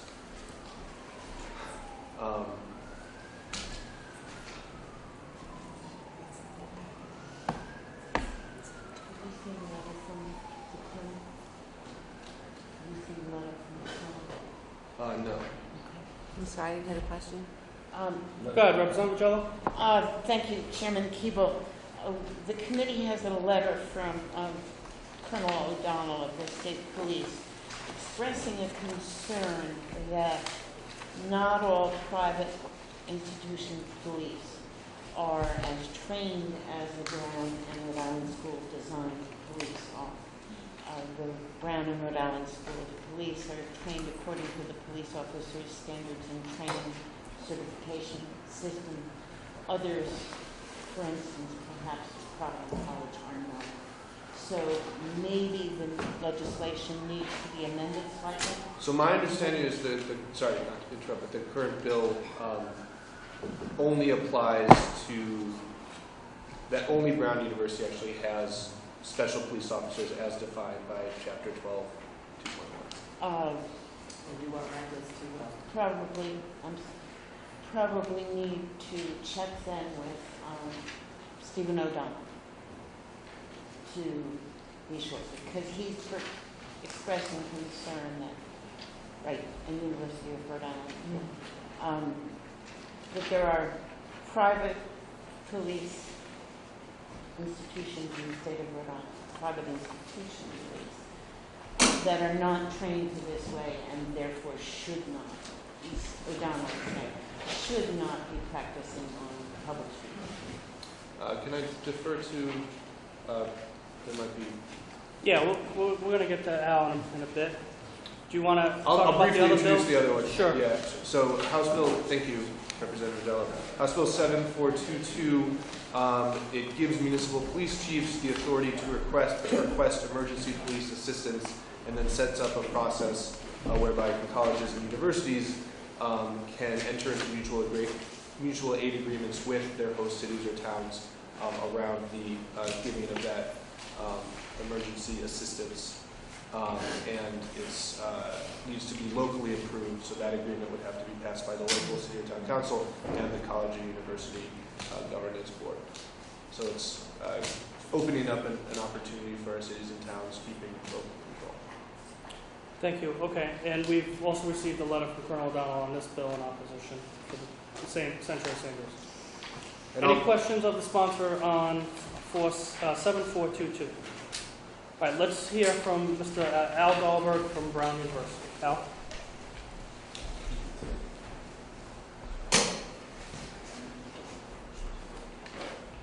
Thank you, Chairman. Members of the committee, Al Dahlberg from Brown University. Representative Regenberg did a good job summarizing the bill, so I won't do that. I have not seen the letter from Colonel O'Donnell. Let me just add a little color about our Department of Public Safety. It has 93 employees, 53 of whom are special police officers, as defined in Chapter 12-2.1 of state law, which provides an established course of training to qualify as a special police officer. Our department is accredited, and our special police officers have been armed since 2006. Thank you. We're doing both bills. I don't know if you want to say anything on the other one. Or... So I'll speak to shall I speak to the jurisdiction bill first, which is... whatever you like, Al. All right, 7423 regarding jurisdiction. The bill as written would not apply to campus police officers from institutions of public higher education. Their campus police get their authority in Chapter 52-16, as opposed to private institutions of higher ed under 12-2.1. So I will certainly reach out to Colonel O'Donnell and have dialogue to hear his concerns. I don't think it will be a problem to overcome those concerns because under 12-2.1, any special police officer has to be approved by the state police and have gone through the established course of training that he prescribes. So I'm happy to have that conversation with him. Thanks. Any questions for Al? Representative O'Grady. Yeah, just say one. So I don't know that this situation presents itself very often, if at all, but absent this particular language, what is your department doing now in their course of travel if they see someone getting mugged, let's say? I mean, do they say, forget it, I'm not going to stop, or do they? That's a great question. I mean, and it really depends on the officer.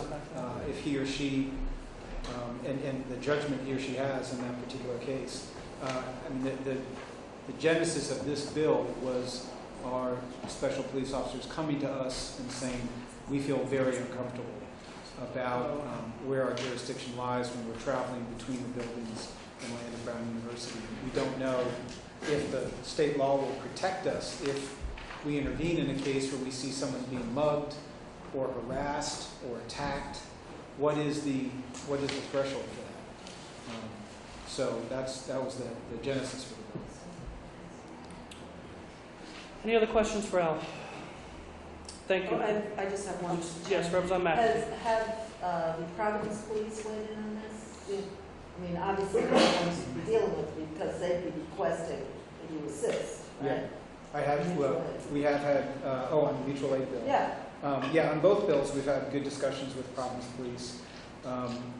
The genesis of the Emergency Police Assistance Bill 7422 was really because we have a terrific relationship with Providence Police, and we share information on a regular, daily basis. And we welcome the opportunity to have an agreement in place that would provide for the call of emergency aid. We'd like that agreement to be formalized and approved by the City Council, and then on our side by the Governing Board. And that's something we would certainly welcome. We think this bill would establish a process to allow that to be created, whereas right now there's no such process. Thank you. Any further questions?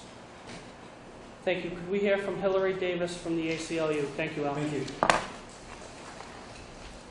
Thank you, Chairman and members of the committee. We just have a couple of direct concerns and a couple of suggested amendments. They're very short. In regard to 7423, we believe that they already have that ability, so we're not sure that the legislation itself is actually necessary. We want to make sure that it's just redundant and not authorizing anything new, but we really do believe that this is already covered under the law. For 7422, page 2, lines 7 and 8, it talks about the mutual aid agreement has to be formally approved by the City Council. We'd like to see that following a public hearing. Meetings up here are public. Not every hearing that takes place in the municipalities is public, and we think that people should have the right to weigh in. And in addition, on line 10, it discusses emergency assistance, and we just want to make sure there's a clarification that that's one specific discrete emergency and not a larger, we're having a crime wave idea.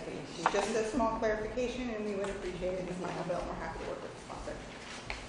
Thank you. Any questions for Hillary? Thank you.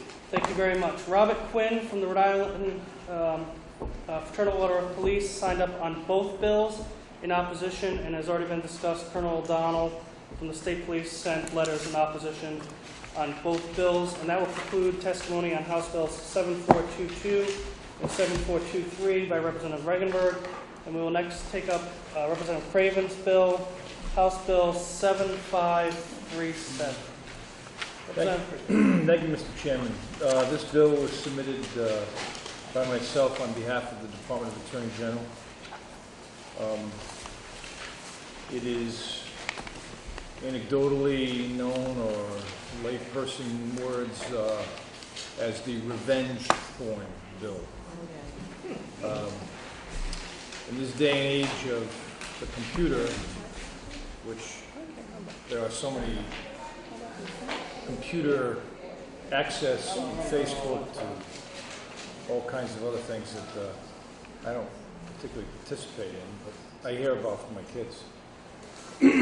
There are frequently pictures taken during the course of romantic relationships that engage in sexual relations.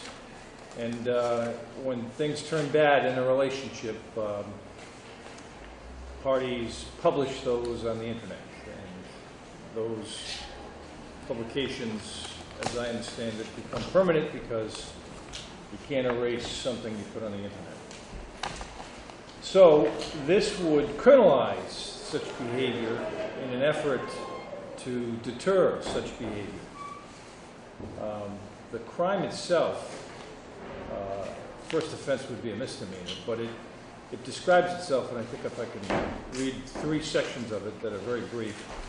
The person, you're guilty of this crime when a person unauthorized dissemination of indecent material when the person captures, records, stores, or receives a visual image depicting another person, 18 years of age or older, engaged in sexual activity, conduct, or of the intimate areas of that person. And 2, the visual image is captured, recorded, stored, and received with or without the knowledge of that or consent of that person, and under such circumstances in which a reasonable person would know or understand that the image was to remain private. And lastly, that the person by any means intentionally disseminates, publishes, or sells such visual image without the affirmative consent of the depicted person or persons in the visual image for no legitimate purpose. I see it frequently in bad relationships that end up in the district court where I prosecute for a couple of local municipalities. I'm told it's a frequent occurrence in divorce cases, bad relationship cases that break up and result in restraining orders in the family court. And the Attorney General feels as though that this tool, criminalizing this, will help enforce the law and deter the activity. With that, I'm all set. Yes, Vice Chair Thank Costa. you. Just a quick question. We heard this last year. Yep. Did it go to the House at all and then get held up in the Senate, or did it just not get out of the committee? I'm not sure. Last year was Don Lowry's bill, and I didn't sponsor it, so I think that's... this year I'm the new sponsor. I didn't follow this closely. But let's call Joey Lynn Beck, and maybe she knows the She might answer. know. Because I know that Or this maybe was, she doesn't. I heard this last year, that was a great bill. Yeah. Thank you, Chairman. Thank you, Chairman, for sponsoring this bill. This bill has had a very sordid history. It has passed the House, it's been recommitted from the floor, it's passed the Senate, it's been held by the House, it's passed 3 different versions, so it's had a sordid past. But your committee has acted affirmatively before on the bill. The Senate has passed the bill, and I know there's support here. But I kind of want to talk you through what we put in front of you this year is a new bill because of the sordid history. We know that the public defenders had opposition. We know the ACLUs have opposition. We know the motion picture industry had opposition. So we did a review. There's 26 states that currently have this bill, and we did a review of all 26 of them. And we said, okay, this is what we think is important, and this is what we don't think is important, and this is what we think will address privacy concerns and constitutional concerns, so that's what's before you today. And the major changes we put in here, last year it talked about the person being in a reasonable expectation of privacy. And that didn't really seem to fit very well. It made the motion picture industry concerned, it made these 2 people concerned. So we looked at it and we wanted to make very clear what is and what is protected here. So we're talking about a picture that's taken in sexual activity, that's fine. The intimate parts below the breast, not above, okay? And you could have had consent in that scenario, because if without consent, that's video voyeurism. So this is I could have consented to this video, this picture being taken. But it's under the circumstances where a reasonable person in that statute would know that was to remain private. Not a reasonable expectation of privacy, not a loosey-goosey standard, where a reasonable person were to know that this were to remain private. And then they intentionally send this photo out without the affirmative consent of the victim, and it serves no legitimate purpose, and that's for First Amendment purposes. Okay? We think this makes it easier for a person to know what's criminal and for the victim to know what they need to do against that action, because ultimately that reasonable person scenario will be for a fact finder. It'll be under testimony given and that determination we made. We took that language that the agreement would remain private language from Illinois. That's the Illinois language and Louisiana language. The affirmative consent language is North Carolina, and the no legitimate purposes, DC and Georgia. But when we were doing this review, one of the main things we hear about revenge porn are two parts. One, the person tries to blackmail the other with the image, or threatened to submit it to their peers, which is terrorizing. Right? Once it gets online, it's what we were talking about earlier with body cameras. Once it's online forever, especially with everyone and their access to technology now. So we looked at Texas law and put in a 3-year felony in there for someone that does that, a 5-year felony, I'm sorry. And just to clarify, blackmail under our general laws is 15 years. So this doesn't go as far as blackmail as a 5-year felony. But also what people are doing, there's sites now that you can post revenge porn on. And people are demanding payment of money to remove those photos. And that's egregious. So we've created a 5-year felony for that as well. We've expanded the exemptions that would be used for the dissemination of conduct when it serves a lawful purpose, when it's lawful public proceedings, voluntary and court proceedings, medical proceedings, if it's a matter of public interest for First Amendment purposes or public concern for First Amendment purposes. We think this is a better bill. We think it's better to protect victims. We think it's better legally and constitutionally. And we really hope this year we've gotten it right and that we can move passage, because the one thing we do know is that victims in our state are reporting this. And law enforcement just has to say, I'm sorry, we don't have anything to charge it with. So that's where the state of this is in our state right now. So thank you. If you have any questions, I'm here. Representative Coughlin. Mr. Chairman, thank you. You mentioned 26 states have a similar statute. Yes. Okay. How many are using this so-called reasonable persons? And I do. Well, I do know, but it's in my memo at the office, because of course I did not bring that out. Oh, I have my trusty little notepad. Okay, so I'll read it for you. California uses under circumstances in which the person and persons agree and understand that shall remain private. Idaho uses knew or should have known that one or both parties agreed or consented that the visual image should remain private. North Carolina, North Dakota, and Utah say knew or should have known that the other person would have had a reasonable expectation of privacy. DC, agreement or understanding between the person depicted that the video would not be released. Colorado, Maryland, Nevada, and Texas had a reasonable expectation that the image would remain private, the one we used.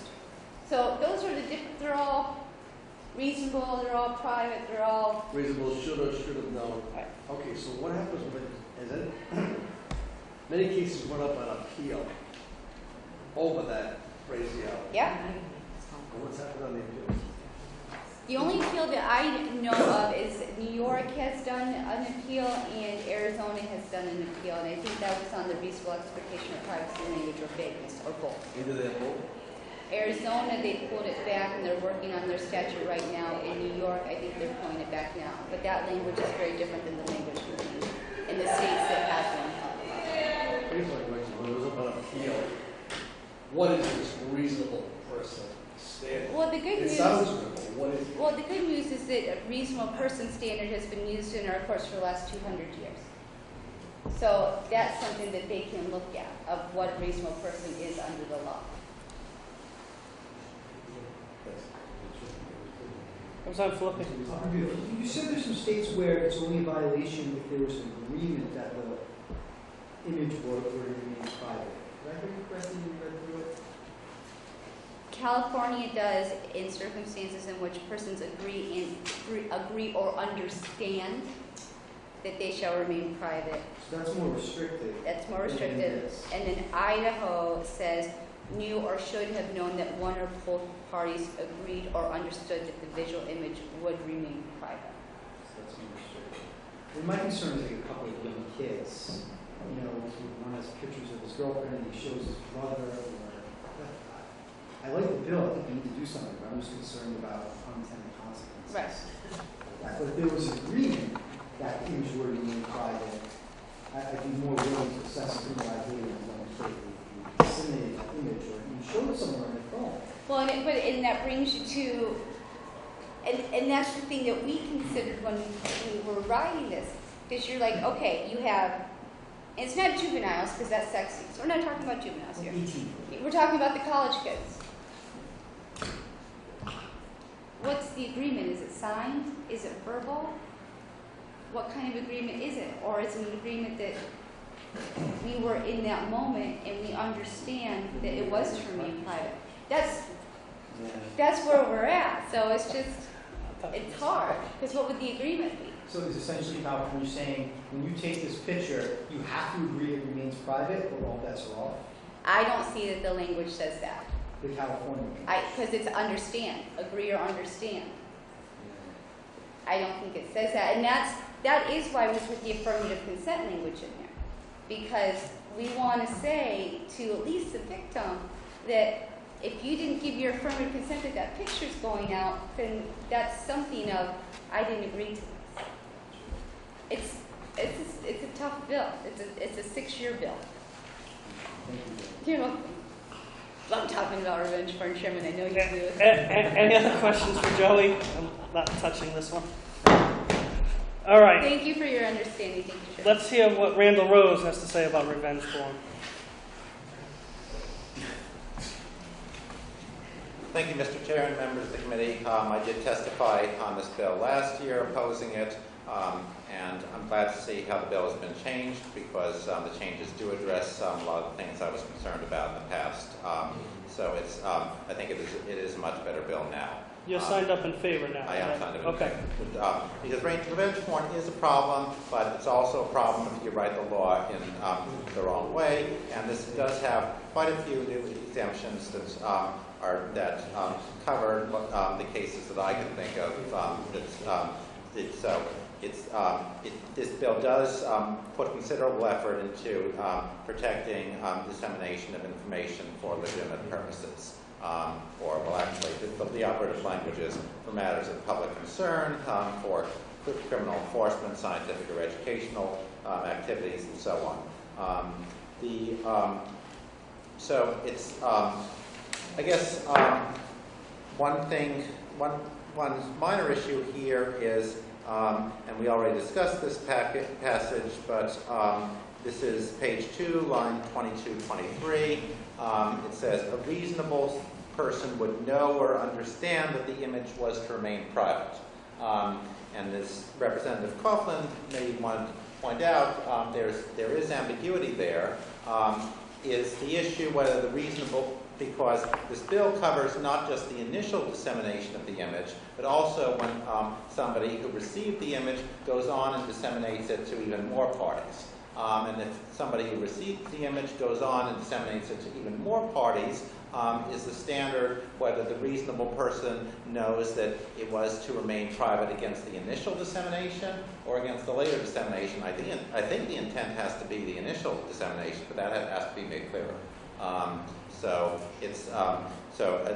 that was real fast, but just to say that one more time a little more clearly, I think the reasonable person standard, the reasonable person should know or understand that the image was to remain private and as against being disseminated either now or as against being disseminated in the first place, if a reasonable person would know or understand that it shouldn't have been disseminated in the first place, or if a reasonable person would know or understand that it shouldn't have been disseminated now, then it should be illegal, subject to the other exemptions. So I think that's the intent, but it could be clarified. There are some concerns about what happens with a third-party recipient, and I'm not completely easy in my mind about that, but I can't find anything really to object to with the exemptions that are put in there. So I appreciate the progress on this bill, and I think we're either where we should be or pretty close to it, and I'm glad we've got a compromise on it. So thank you. Thank you. Any questions for Mr. Rose? Thank you. Can we hear from Hillary Davis from the ACLU? Thank you, Chairman and members of the committee. The ACLU has opposed this bill for a number of reasons for a number of years. And we do very much appreciate the efforts of the sponsor and the Attorney General's office to improve the bill. Sorry, Jody, but unfortunately, it still doesn't do it. The concerns that we had still stand. Our concern is that as the way the bill is worded, let's discuss something like the Apple hacks. Everybody's phone, your iPhoto got hacked, and a lot of pictures got disseminated by a lot of people. People knew that those pictures had been stolen. It was wrong that those pictures were stolen. People got those photos, texted to them, tweeted at them, whatever, retweeted, shared those photos. Every person who shared that photo is a criminal under this bill. Not necessarily just the people who hacked the photos, who did the initial hacking, who intended to disrupt these individuals' lives, but every single person who received and then turned around and re-disseminated that photo. And that's where our concern lies. That situation is not addressed in this bill. We appreciate the language that's gone in about, when there's a strong public interest and all of that. But that still just puts an individual in front of a court having to decide whether or not there was a public interest. And we think the vast majority of people who are going to hit retweet on something are not going to sit and be able to think about, is this a public interest? Do I believe this is a public interest? Does everybody believe this is a public interest? And so it just doesn't take care of those issues for us. We are more than happy to continue working with the sponsor and the Attorney General's office, but at this point, the ACLU is in opposition to the legislation. Thank you. Any questions for Hillary? Thank you. Could we hear from William Walsh from the Motion Picture Association of America? Mr. Chairman, while Mr. Walsh is coming up, I have to confess, this one got by. The normal hat. No, I should read. I'd like to take a look at it, and if there are any concerns, to submit a letter. Absolutely. We'd be happy to receive a letter if you would like to send one in, Mr. Wall. Thank you very much. Mr. Walsh? Thank you, Mr. Chairman, members of the committee. Appreciate the opportunity to testify. Is that a body camera? Just not phone. Thank you for the opportunity to testify today. Would like to take the opportunity to thank the Attorney General's Office and Joe. They have taken good efforts to bring a better bill forward for consideration today. However, like the ACLU, we still have some concerns that we'd like to address.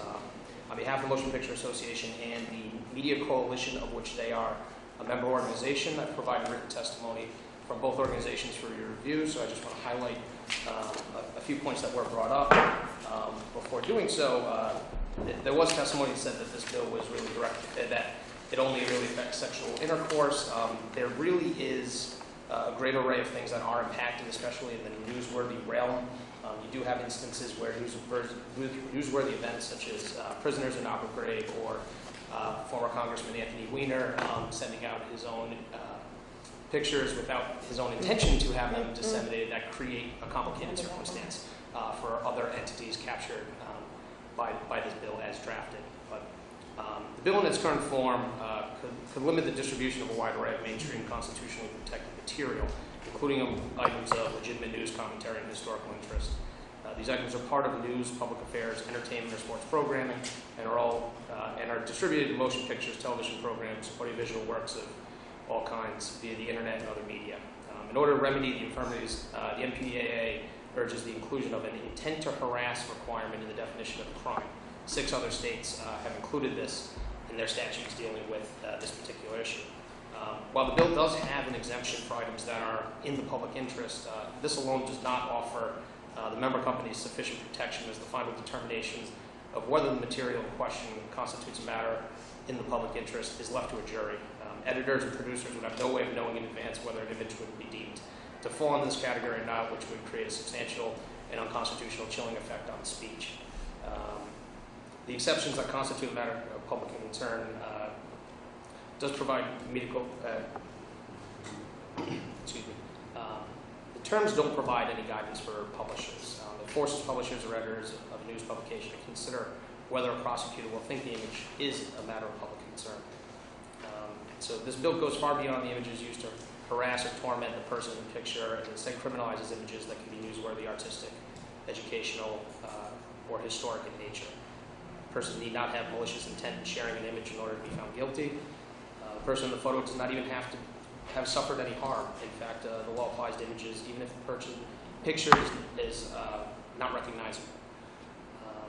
So while this is well-intentioned, it doesn't necessarily pass constitutional muster. The Supreme Court has said we would not uphold an unconstitutional statute merely because the government promised to use it responsibly. And the Media Coalition memo lays out a very in-depth constitutional argument for why there are issues with the bill, not overcoming strict scrutiny standards for content-based regulation of speech, as well as overbreadth and vagueness issues as well. So in conclusion, we believe that there is a way to address this, and that is to amend the bill to include an intent to harass element to the crime. And with that, happy to answer your questions. Thank you. Any questions from Mr. Walsh? Thank you. We did receive several letters. The Attorney General has submitted written testimony. The Rhode Island Coalition Against Domestic Violence has sent a letter in support. Colonel O'Donnell from the State Police has sent a letter in support. The Motion Picture Association of America has sent a letter in opposition, as has the Media Coalition, Inc., defending the First Amendment since 1973. So with that, the First Amendment is substantially older than that. That will conclude testimony on Representative Craven's bill, House Bill 7537. And let's next take up, I know we have some people here waiting to testify on Representative Morgan's bill, House Bill 7172.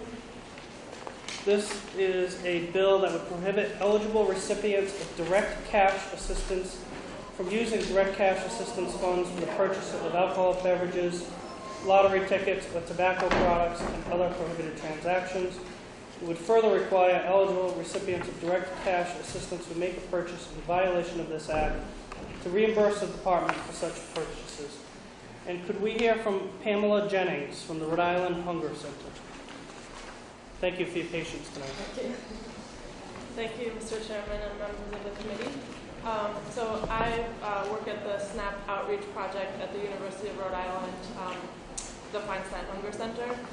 And so we manage a contract with the Department of Human Services and are aware of the existing federal and state regulations that govern the SNAP program, also formerly known as the Food Stamps program. So I'm mainly going to speak very briefly to the last three parts of this bill, which are in regards to the penalties around SNAP fraud. We are in opposition to this bill. So in the last three sections, they establish penalties for fraud for both individuals and organizations for SNAP fraud, and also the DHS rules requirements around having a hotline to be able to report fraud. So we feel that this bill is actually unnecessary and redundant because federal and state rules already address what's in this bill. There are already federal rules around the penalties, and I provided a copy to the chairman of those federal rules around penalties. DHS and the federal government also have detailed rules about what can and cannot be purchased with SNAP benefits and with EBT cards. Those are published both on the application for SNAP and on the DHS website. The USDA and DHS also do already maintain fraud hotlines And the USDA sends out materials to any like business that accepts EBT cards about the fraud hotline that they maintain. So, so we feel that this legislation is unnecessary and redundant, and are in opposition. I also know that Linda Katz from the Economic Progress Institute had to step out to another hearing, but was also in opposition. Thank you. Any questions for Pamela? Thank you very much. And as Pamela said, Linda Katz from the Economic Progress Institute had signed up in opposition to this bill. And Leanne Byrne from the Rhode Island Coalition for the Homeless has submitted written testimony in opposition, as has the Department of Human Services. So with that, we will conclude testimony on House Bill 7172 by Representative Morgan. And let's next take up Representative Agello has a bill, House Bill 7167. Representative Agello. Thank you, Chairman Keeble. I'll be relatively brief. Some of you may remember this. Maybe everyone remembers this except for Representative McIntyre, who's heard it for a number of years in Judiciary Committee. I have been working on the issue of privacy and requiring law enforcement officers to have a warrant before they use our cell phones and tracking them either with cell towers or the new Stingray technology to figure out where we are. They ought to have a warrant unless there's an exigent situation. We've been told in the past, and I don't know who signed up this year, I don't see any paper in opposition this year.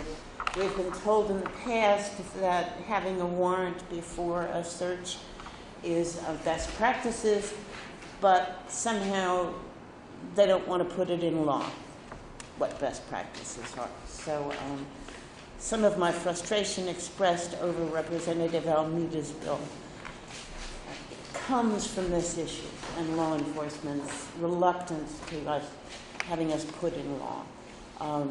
I believe that it's carefully written to allow law enforcement to search for people in this way when they absolutely need to and not otherwise without a warrant. And so I'd love to see us pass this year. Thank you. Any questions for the sponsor? Could we hear from Mike DeLauro from the Public Defender's Office? Mr. Chairman, here to step out for a second. Oh, I'm sorry. Randall Rose, then.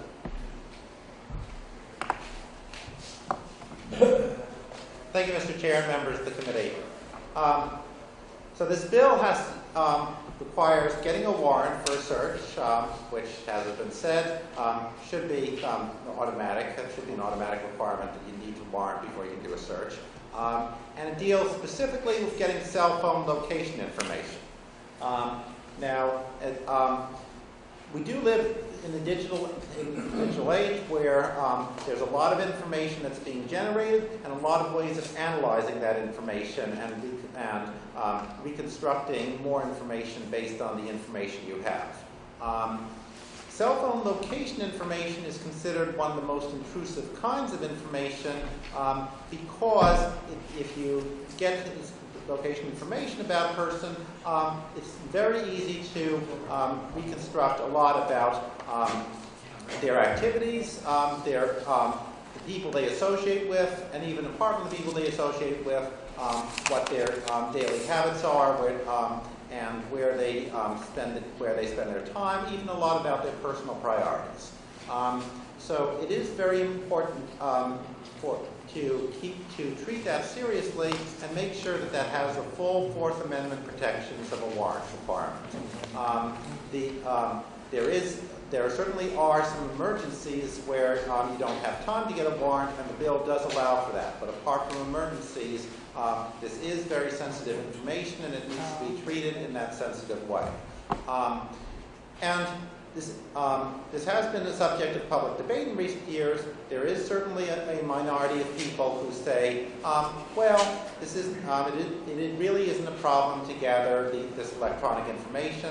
Let's just make allow the police to get this information and it's not a big deal. And there's a minority who feels that way about every issue, about every issue of electronic privacy. But for those who are not in that minority, who do have a concern about electronic privacy, certainly these people are recognize that location information is very sensitive and it can be used not just for its own value, but to reconstruct a lot else about the person who is the information is gathered about. And by the way, this bill is not specifically a bill about police. It's a bill about any kind of government employee, the situations under which a government employee can obtain information about a person. So if say, a Mayor Fung or somebody like that wanted to gather information about people through having his allies in the police department do a request, then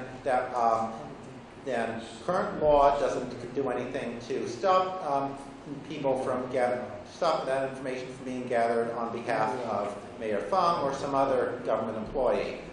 This bill would take care of that. And it's important that it is pretty reasonable in covering all these situations that can come up. So there's more details to the bill. There's details about notification requirements.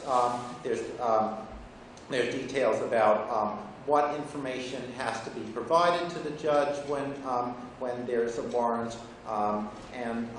But basically, all these other details in the bill are things that follow once you accept that this is an important area of electronic privacy and is one of the most sensitive kinds of information that you can get. Not quite as sensitive as intimate photos, which was our previous bill, but it is one of the more sensitive kinds of information you can get. It's about as sensitive as being able to look through all of a person's emails. The text of all of a person's emails. So I think this is a very good bill, and I'm glad that people have been supporting this. And I do not hear very much public concern saying, oh no, this bill would be terrible, that law enforcement would be crippled if they had to get a warrant. Law enforcement has dealt very well with the warrant requirement in the areas of law where the warrant requirement is enforced. There's nothing special about this area of law that makes the warrant requirement more of an impediment than it is when you get a warrant requirement for a physical search. So for those reasons, I support the bill. Thank you. Thank you. Any questions for Randall? Thank you. Mike DeLauro from the Public Defender's Office. In light of the written testimony I gave you, I'm going to be really, really brief. So I've heard a lot of discussion tonight on a number of really thoughtful pieces of legislation. Of course, this is one. And, there's that tension, I guess, between best practices, which is, I think, what law enforcement is saying now that it's doing in connection with this. It's following best practices, and as if that somehow makes it, obviates the need for, in everything, obviates the need for regulations by this body. I think the Constitution is different. I think that when you're talking about fundamental privacy rights like this, that, lawyers and judges and police officers like rules. You read the rule, you know what you have to do, you know what you're not supposed to do. And that's the problem with going the litigation route and saying, well, the United States Supreme Court or Rhode Island Supreme Court said this about tracking cell phones. Maybe they haven't said anything about it yet. This is an area that this body has waded into in past years. I talk about it in my testimony. And having clear guidelines, I think, are really helpful. I think this is one of those areas that we need to do that. So with that, I'd be happy to answer any questions you might have. Thank you. Any questions for Mike? Yes, Representative Craven. Mike, would you, in support of this legislation, in other words, taking the legislative route or establishing a clear set of A, B, C, D, E rules, right? Would you consider that, as an experienced trial lawyer, a better way to interpret it versus, as you and I know, when the Supreme Court might take a slice or a whack at this issue in the context of facts of some case that might have many other issues. Your opinion that that's a more confused way to address the limitations, or? I think that it is, and I think there's a good reason for that, that in this area, you know, the technology is changing so quickly. Yeah. That, you know, I think it's wise to have rules, but not have them be so strict that, you know, the officer, for example, that their hands are completely bound by it. I don't think that's a good idea either. I think, though, that you know, there's precedent for this in Rhode Island, where this body has afforded protections to its citizens that it might not have in the federal law. You know, you have to wait for the right case to come down from whatever court, you know, you're looking at, to say, okay, now we have settled law in this area. Right. I think this makes a lot of sense, and I don't think this lends itself to best practices. I heard Chief Clements earlier. I agree with him. I was privileged to be involved, as you know, with a couple of different task forces that did great work with custodial interrogations and eyewitness identification. I think this is different. I think that it makes sense for everybody to have hard and fast rules, rather than going on a case-by-case basis.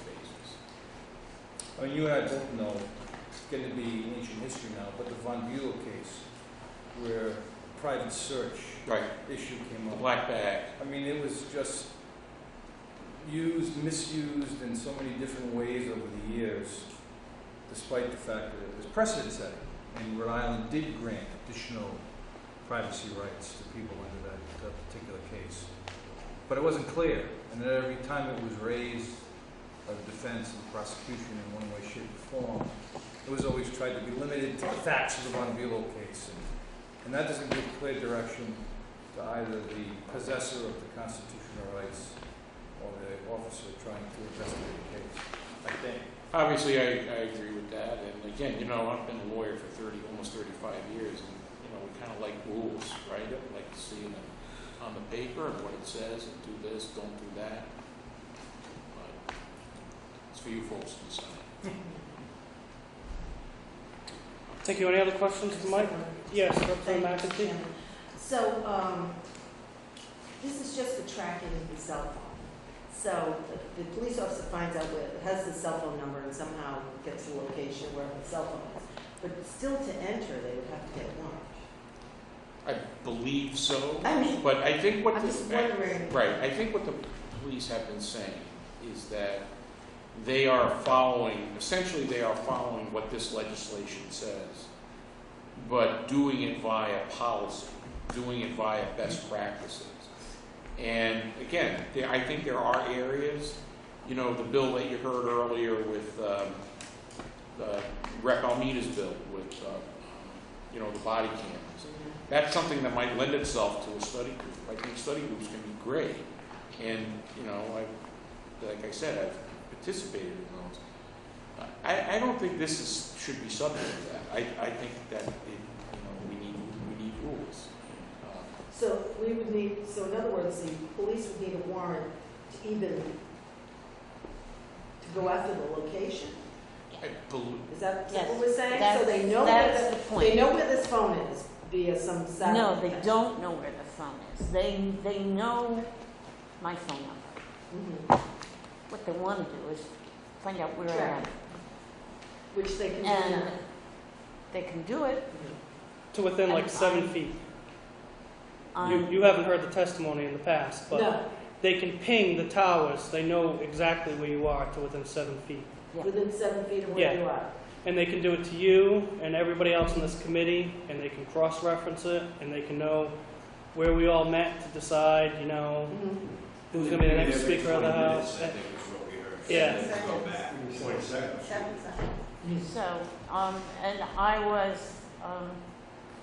expressed my frustration a little bit with Mike last night, talking about the fact that we were going to discuss this bill again tonight, and that we've heard best practices, we get a warrant first, unless it's an emergency. And I was talking with a police officer about the legislation. And he said, hey, we want to know where somebody is, we just ping them. They just ping. And that may have been bravado. Maybe he doesn't do it routinely. Yeah. But he shouldn't do it routinely. He shouldn't be saying that. And they shouldn't be able to do it without So a warrant. what you're asking for is to get the pin, they gotta get a warrant. To get access to that pin. Find out where my phone is. Yeah. They need to get a warrant. Unless I'm missing, and members of my family have said, Edie is missing. Right. No, Does she have a cell phone? There's been a lot of Or emergency situation unless- exemptions, yeah. Yes. May I add something here, Chairman? I think the fear isn't just where you are, but it's where you've been. Yes. And so it's much broader than where you are now. They want to find out where you've been over the past months. That's something which they have the capability of doing now. Your cell phone company downloads and stores that data of where you've been, so that's what the police can access. So it's much deeper than the now. And anecdotally, I was lost once in the woods in Vermont in a 10,000 acre national forest, and I called 911, and they were able to geolocate, find out where I was, and guide my brother and I out for like 5 hours through the woods to a safe place. So there is use for having a cell phone pinging, but I completely agree with Rep. Joe on this, that there are enormous privacy concerns with having the police being able to access this data. No, I have to agree, and I think you covered a lot of the emergency situations that I can think of. That they should need to find a pin. Find it. Yeah. Well, maybe Ms. Lindbeck will come up and tell us why they should be able to ping us.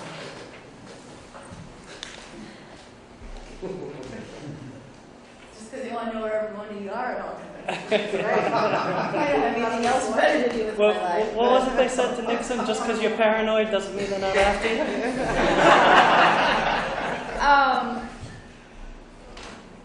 Chairman and Representative Joe, our main opposition to this bill, and we say this every year, and we say it to every bill that has this in it, is the statutory suppression.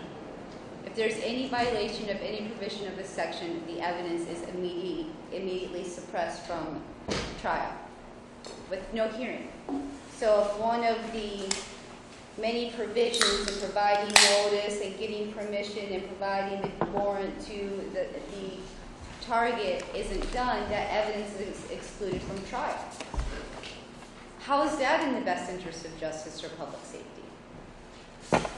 We think there should, on any suppression issues, there should be a motion before a judge on Fourth Amendment standards.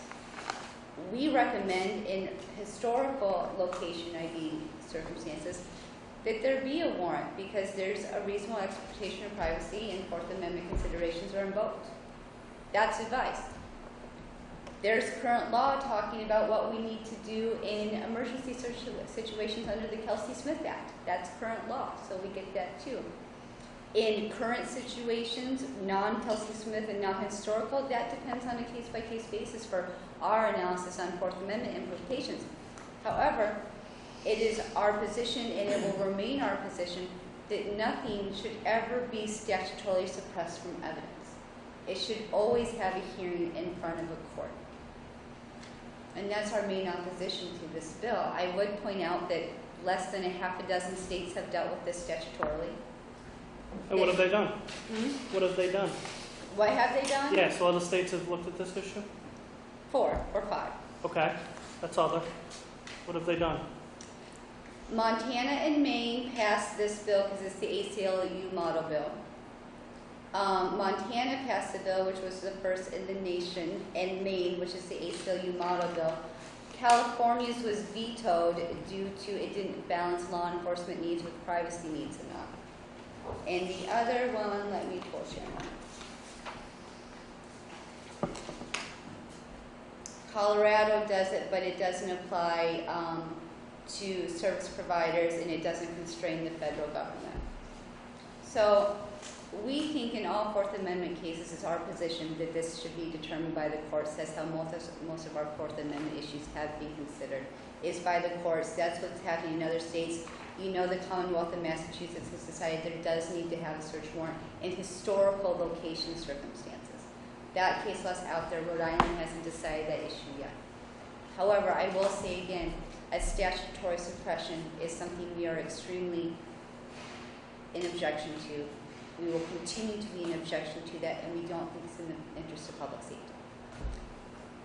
Representative Flippy. Sure. We've been down this road a couple times. We have. I remember, and you and I have had this conversation. Yeah. You agree that the state and federal constitutions are the absolute bare minimum protections afforded. And there can always be statutory protections in excess of constitutional protections. Do I recount? We've had all that. Yeah. So we agree on that. Yeah. So when the legislature provides statutory protections in excess of constitutional protections, what should be the remedy for a violation of those statutory protections? What should be the remedy for a violation of those statutory privacy protections if there's no exclusionary rule? I'm not saying that there doesn't need to be an exclusion. I think there should be a hearing, though, in front of a judge. So this is my scenario. So we have to provide, the law enforcement would have to provide notice that the warrant was issued to the person whose location was searched, right? What if in that notice they didn't provide a copy of the warrant to the person? That would be per se suppressed under statute. So under the Fourth Amendment jurisprudence, right, there's a reasonable officer standard. Isn't that's if right. the officer acted reasonably. So right. what if we included a reasonable officer standard in the statutory exclusionary rule, where there would be a hearing in the court to determine whether the police officer acted reasonable or not? Then if they did not act reasonably, then we could have a statutory exclusion. I think that that's something that you could certainly look at. My issue is that any violation, any evidence contained in violation of this section shall not be admissible. There's too many ways, and I don't mean to say this because we make mistakes every day, we're humans. There's so many human errors that can be made at the crux of what should be a major criminal investigation that will be thrown out to mere error. Sure, and I asked if we got rid of some of that language and put a reasonable officer standard in there, like there is under the Fourth Amendment analysis, would that satiate the AG's concerns? I think I would need to see the language. Sure. I would need to see the language. I think it would be a start. Because that would allow room. It would at least allow room for a hearing to determine if there was anything constitutional violated or statutorily violated. But just a straight out suppression is just it's totally against the public interest of safety. I'll pull what the other states did statutorily. I don't know if they had that mandatory suppression in it. And I would like to hear from my partners in law enforcement who aren't here about how they feel about the reporting requirements in the law as well. But that's our main concern. Okay. Any other questions for Joey? All right, can we hear from Hillary Davis from the ACLU? Thank you, Chairman and members of the committee. If I succeed tonight in making you want to throw your phone out your car window, then I have done a good job. As a reminder, I think most of the committee not only knows my testimony, but just said it, which is very nice to hear. The cell phone in your pocket pings the tower every 7 seconds. Every 7 seconds. We've been in this hearing room for probably 2.5 hours. So imagine the amount of data that it can get. Now imagine that your phone, which you carry with you all the time, has pinged every 7 seconds all day, which means from the time you got up this morning, your telecommunications provider knows what time you left the house, which route you took to the Dunkin' Donuts, how long you waited in line at the Dunkin' Donuts, who else was at the Dunkin' Donuts, whether or not you were late to work, if you skipped out on your lunch hour to go somewhere you weren't supposed to, if you dropped your kids off at school, the approximate age of your children, when you went to your doctor, if you've been going to your doctor a lot, they know whether or not you made it here on time, they know how long you've been here, and they will know who you leave with tonight and where you go. So it's a lot of information. We really do feel that this is one of the largest potential privacy intrusions that we have because we carry these devices in our pocket. And unfortunately, it's not limited to smartphones, and your GPS does not have to be on. There is no way, absent getting rid of your cell phone, that you can stop this from happening. The telecommunications providers currently store this information at their will. They all have their own individual policies. Some keep them for a few weeks, some keep them for a few months, some keep them indefinitely. They can capture real-time information and, as you heard before, historical information, which means that if somebody wants to find out where you were on a specific day at a specific time 5 years ago, they may be able to get that information. And they can do it without a warrant. That's a little bit terrifying. It's a little bit terrifying to every person that we talk to about this bill. I have yet to come in contact with a person who says, no, I think it's a really great idea that I can be tracked all the time. This bill has been in for a number of years, and we really do thank Representative Agello for all of her hard work. The bill does not conflict with the Kelsey-Smith Act.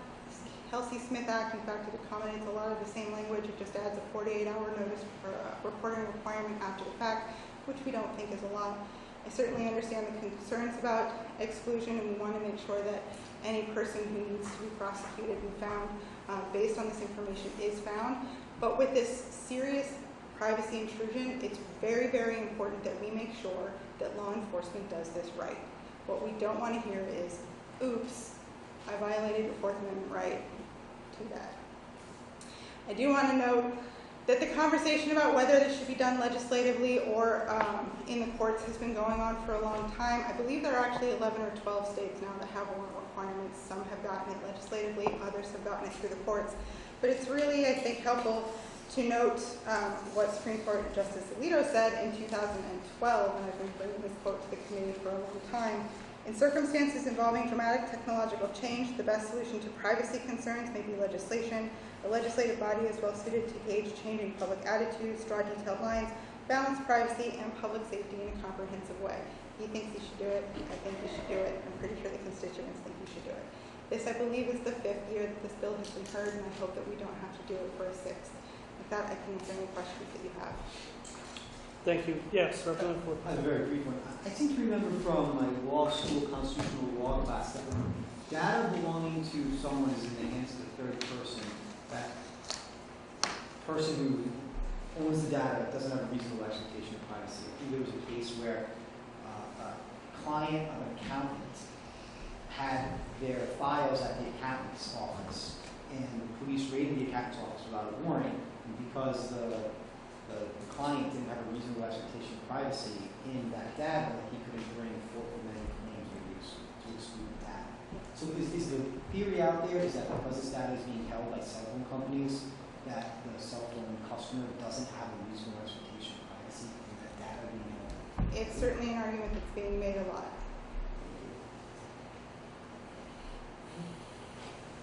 Okay. Any other questions?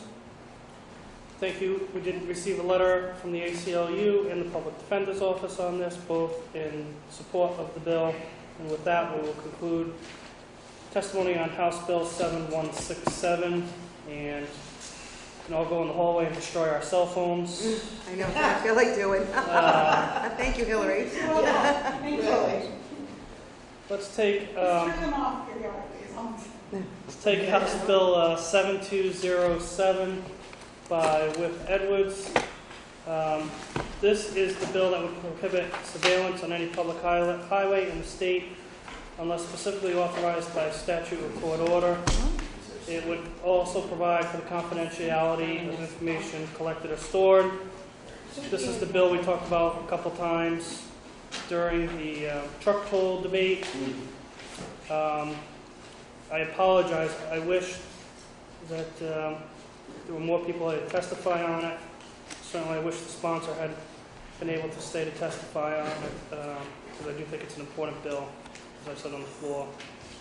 But with that, let's hear from Hillary. You want to go again? Thank you, Chairman and members of the committee. We very much appreciate Fort Edwards putting in this legislation and what he's attempting to do with it. And we appreciate the concerns that were raised by Representative Keeble and by Representative Flippy on the floor during the truck toll debate. Unfortunately, we don't think that this bill will actually do what it's intended to do. We are concerned, when we talk about the truck tolls, what we are largely concerned about at this point is automated license plate readers. This is where I make you afraid of your car, I'm sorry. But what an automated license plate reader is a camera that is mounted either on a vehicle or on a stationary gantry that reads the license plate of every single vehicle that goes past it. It records the date, the time, and the GPS location of that vehicle. So here again, we have a complete picture of everywhere you have gone, depending on how many of these ALPRs you drive past. Because we're about to get 14 of them on the highways, we are very concerned at this point. Because Rhode Island law is silent as to what happens with that data. That data can be uploaded, stored indefinitely, and used at the whim of whoever wants it. The bill that's in front of you does talk about prohibitions on highway surveillance and all of that, but it has a tremendous carve-out for any toll collecting technology, which means all of those gantries would not fall under this bill. In addition, there is a carve-out essentially for any police activity investigating a violation or crime, and that's very concerning to us. So at the end of the day, we're not really sure what net impact the bill would even have.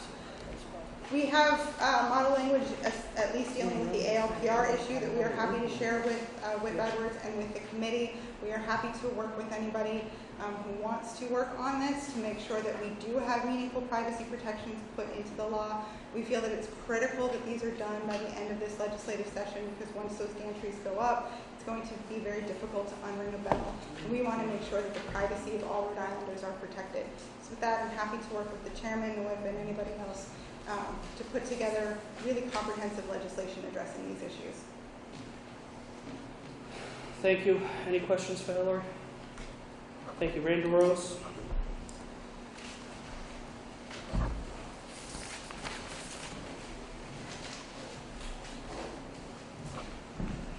Thank you, Mr. Chair and members of the committee. Yeah, this is an important bill. As Hillary said, it deals with gathering information from automated license plate readers, and not only automated license plate readers, but a lot of similar devices that can be used to identify vehicles or identify who is driving in a particular vehicle.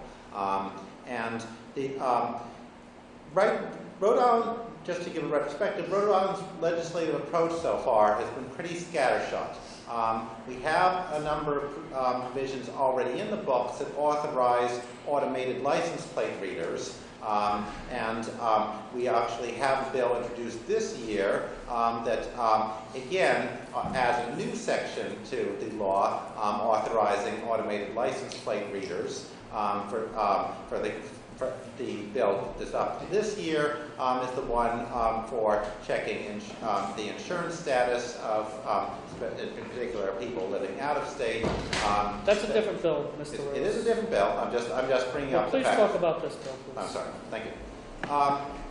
So this bill is nowhere near being my ideal version of a car surveillance privacy bill. It doesn't deal with all the issues that come up with automatic license plate readers, and I do want to say that I think our body of laws really needs to address that. We haven't really addressed that yet. This bill is a small step in that direction. I can favor this. I think this bill is in no way worse than current law and is in some ways better, but it doesn't go anywhere near grappling with the full scope of the problem. So while Hillary Davis says this bill isn't enough and opposes it, I'm going to say, okay, this bill is well-intentioned, it makes some difference, but it doesn't do anywhere near grappling with what needs to be done to maintain privacy,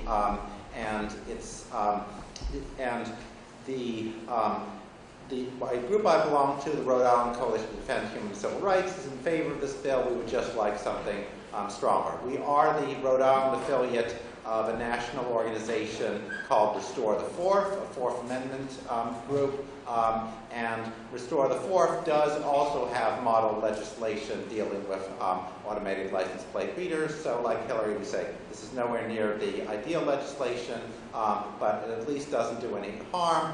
But we do think that it's important to take up a bill that deals with this because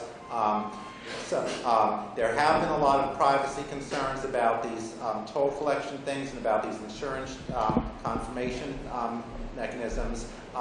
And those privacy concerns could be laid to rest if we simply passed a comprehensive automated license plate reader bill.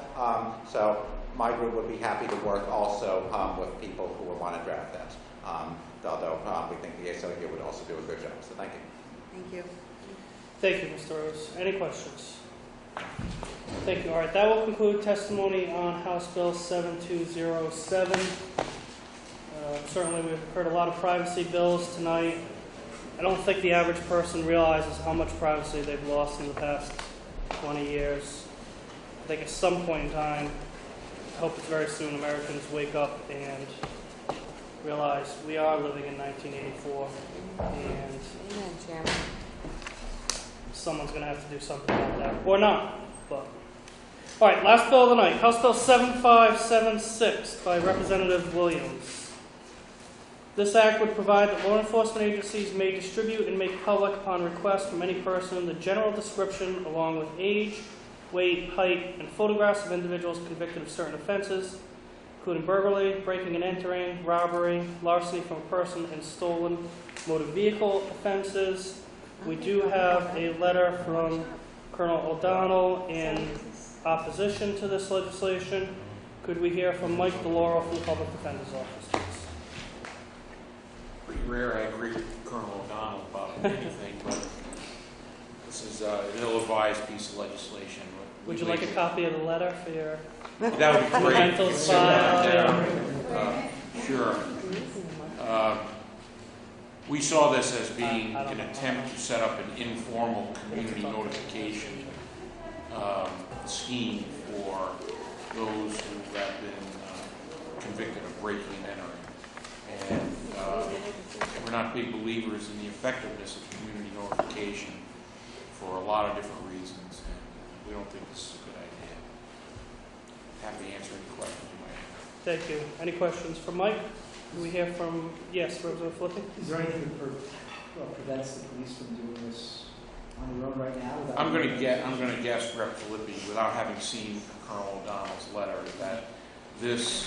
that their concern is that it goes around the Access to Public Records Act. I'm guessing that's what it is, because what it says is, let's say I'm involved with a community group and doing great work, whatever. It says I can go down to the police station and request to get all the information that they have about, and so we don't think that's a good idea. Leads to stigmatization, all the other things that we talk about when we talk about community notification laws, whether it's with regard to sex offenders and Thank you. Any other questions for Mike? Hillary Davis from the ACLU? I'll keep it brief, what Mike said. That's good. Any questions for Hillary? All right, with that, we'll conclude testimony on House Bill 7576 by Representative Williams. Motion to adjourn. Vice Chair Costa, Mr. Adjourned, second by Representative Flippy. All in favor? Aye. Thank you very much for another long night.